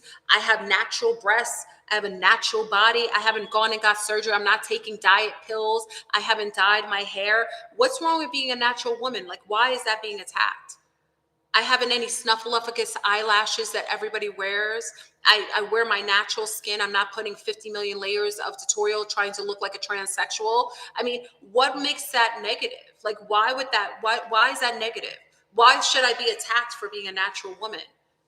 It's sad that people don't even know what a natural woman looks like anymore. Her breasts shouldn't be all the way up to here. That's not a natural woman. especially if she has bus. You know what I mean? Do you know what happens when those frequency comes in and you have fake breasts and you have fake butt and everything? You know what happens? Those frequency comes in and you're gonna have issues. Okay, so if you're a natural woman, refrain from letting people make you feel negative. Stay away from other people's projections of how they feel lack. Be happy with yourself. Every one of you young ladies is very beautiful naturally. You are as beautiful as your parents intended when they made you. Refrain from making the feel that you less, because I don't care how many fake butts, fake breasts, or everything you get. It won't matter, because if you don't like you, what does it matter? No, men are not men. Men who like fake women, you shouldn't even want to be with men like that. Why would you even be attracted to a man who doesn't want an actual woman?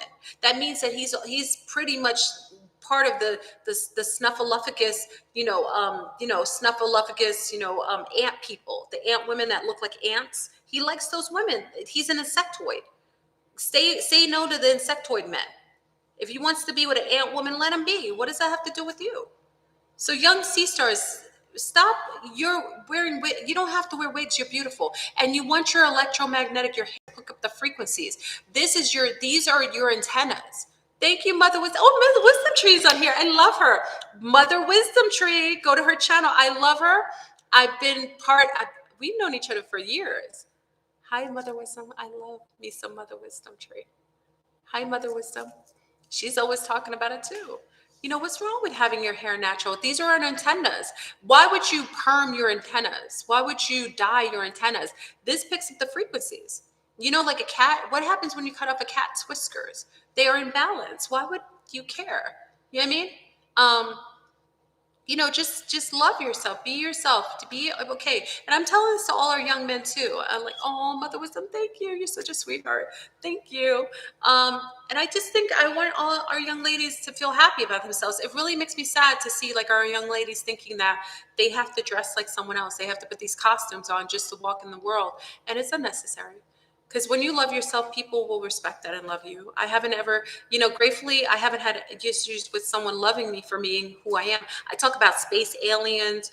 I walk around, my hair is usually always a mess. I'm always going out looking at, whoever likes me for me. So don't worry about looking at a Barbie show. That isn't real. Those are bioborgs. Those are NPCs. Why would you want to look like that?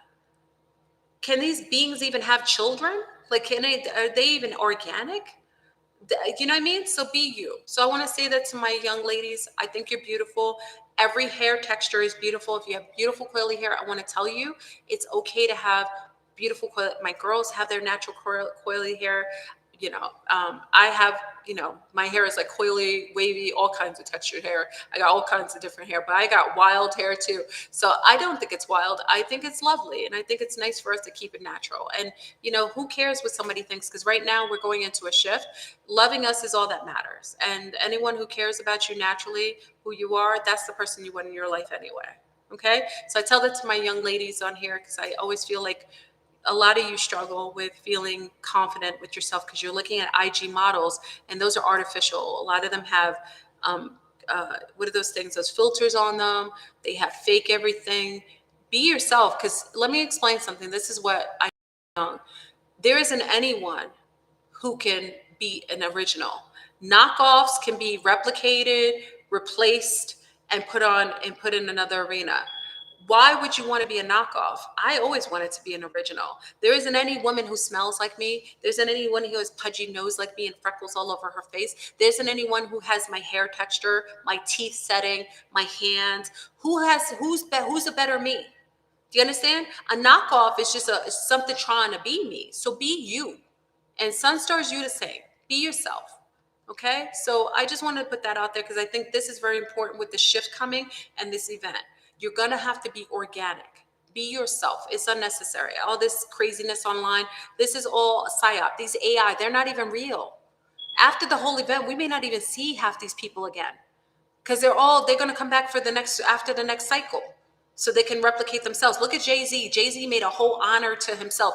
He's a garbage rapper who stole things from Biggie Smalls. He's garbage as best. He was a basically a placater, stealing everybody else's uniform style of rapping. And now he's made a whole antics to himself with all his relic. Who is he? Like, really, JC? Like, you think you the bomb like that?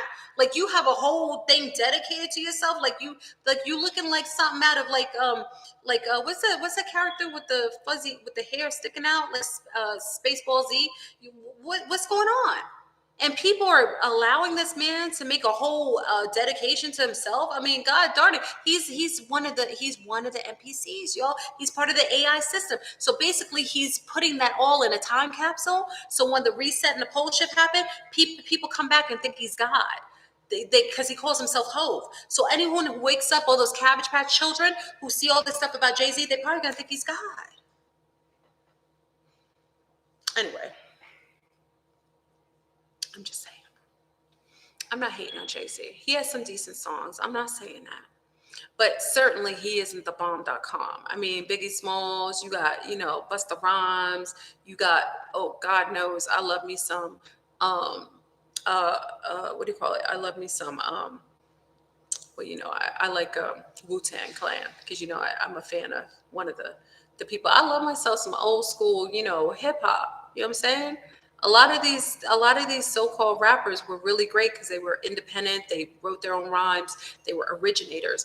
All these what do they call them now? They're what kind of rappers they call them? They're like what are they called? Like whatever they're called. They're like garbage. They sound like they're on drugs. They're like mentally ill. Like, you understand? They're like special needs. Like, and I'm not dissing special needs, but I'm just saying trap rappers. Like trap. Like, what the fact that they're calling themselves trap, does not concern you? Like, they're garbage. Like, they can't even make a haiku off the top of their head. Cardi B sounds like she doesn't even know. Like, listen, I come from a bilingual family, okay? And for y'all saying that she's not brown, her mother's not Dominican. Her mother's Trinidadian. I'm not protecting her, but I'm just saying, people are like, oh, she's not a brown girl. No, she is a brown girl. She's Trinidadian, just like Nicki Minaj's mom was Trinidadian. Those are Trinis. That's from the Caribbean, for anyone who doesn't know. She's a brown girl. She's just disgusting. And she represents something that shouldn't be projected or promoted out here. I'm not saying she's overall a bad person. I don't know her personally, but I'm saying what she represents isn't something healthy. When someone can't even speak properly and every last word that comes out of their mouth is like some sort of like curse. And then, everything about her, she has beautiful babies. I think her babies are beautiful. I would never say anything negative. And I can see that Cardi B loves her children. I've seen posts of her, she loves her babies. And I think that's beautiful. But the way that we show up as parents is that we're supposed to be the things that we want our children to be when they get older. You know what I mean? Chubb Rock. You said Chubb Rock? Oh, I love me some Chubb Rock. You know what I mean? Eric B. and Rakim. I love Rakim. Now, Rakim was before his time. You know what I mean? I love me some Rakim. Anyway. So, all right, y'all. I will see you on Zoom tomorrow night, right? Can someone put the link to Patreon in there? If you'd like to join us, you don't have to, because I came on here and gave you. I don't expect everyone to join Patreon. So don't think I'm over here caping for you to come there. That's only if you want to. We're on this so often, you may just get overwhelmed. So you don't have to come over there. If you want to come, you can. But other than that, you're surprised the rap females are not getting attacked. Who's a really good female artist? All the best female rappers are like, they're not even promoted. Like, they're not even promoted if you looked at that, right? I looked at I like the old school rappers, but you can't even understand what they're saying nowadays, these rapping women. And they're all prostitutes. Like, when would a rapping woman think it was okay to sell her yoni? Like, that was something like, that came in with kind of with Lil' Kim, but Lil' Kim was cute. Like, she really wasn't a hoe. Most people think Lil' Kim was a hoe. She really was in love with Biggie Smalls. She was in love with Chris. I think people think she was a hoe. She talked a lot of game, but she was really quite sweet. Cyrock, I met her in person. She's amazing. I like Cyrock. Yeah, she really wasn't. She had a nasty album. I mean, we all listened to it, but she's an alien now. She's one of the ant beings. Now she's an ant. Like, all of them turn into ants. I love me some Remy Ma. I love me some Remy Ma. Ooh, when she comes out the gate. Anyway, we could talk about it all day. Anyway, y'all. So thank you for everyone enjoying the live today. I'm so grateful. Put a like on the video when you exit. I hope it does stay up. I'm hoping it does stay up, the video. I mean, usually this the Willy Wonkas it takes them a long time to listen to my videos because they hate me. So they don't like listening to the whole video. So hopefully it stays up. But again, we're preparing for this event, multitude of events, and I wish everybody well. I probably won't be on until after the event. I wish you well. We'll discuss, I think the next time you may see me on YouTube, maybe, God, it might even be October. I don't know. It depends on what happens. So you may see me depending on what happens, but October might be the next time you see me on YouTube. It may be before, but I'm just saying you might see me in October. Okay. So I wish everybody well. Enjoy the amazing Lionsgate, the preamp Lionsgate, and I shall talk to you guys later. Okay. So peace out, everybody. Bye. If I can end the stream.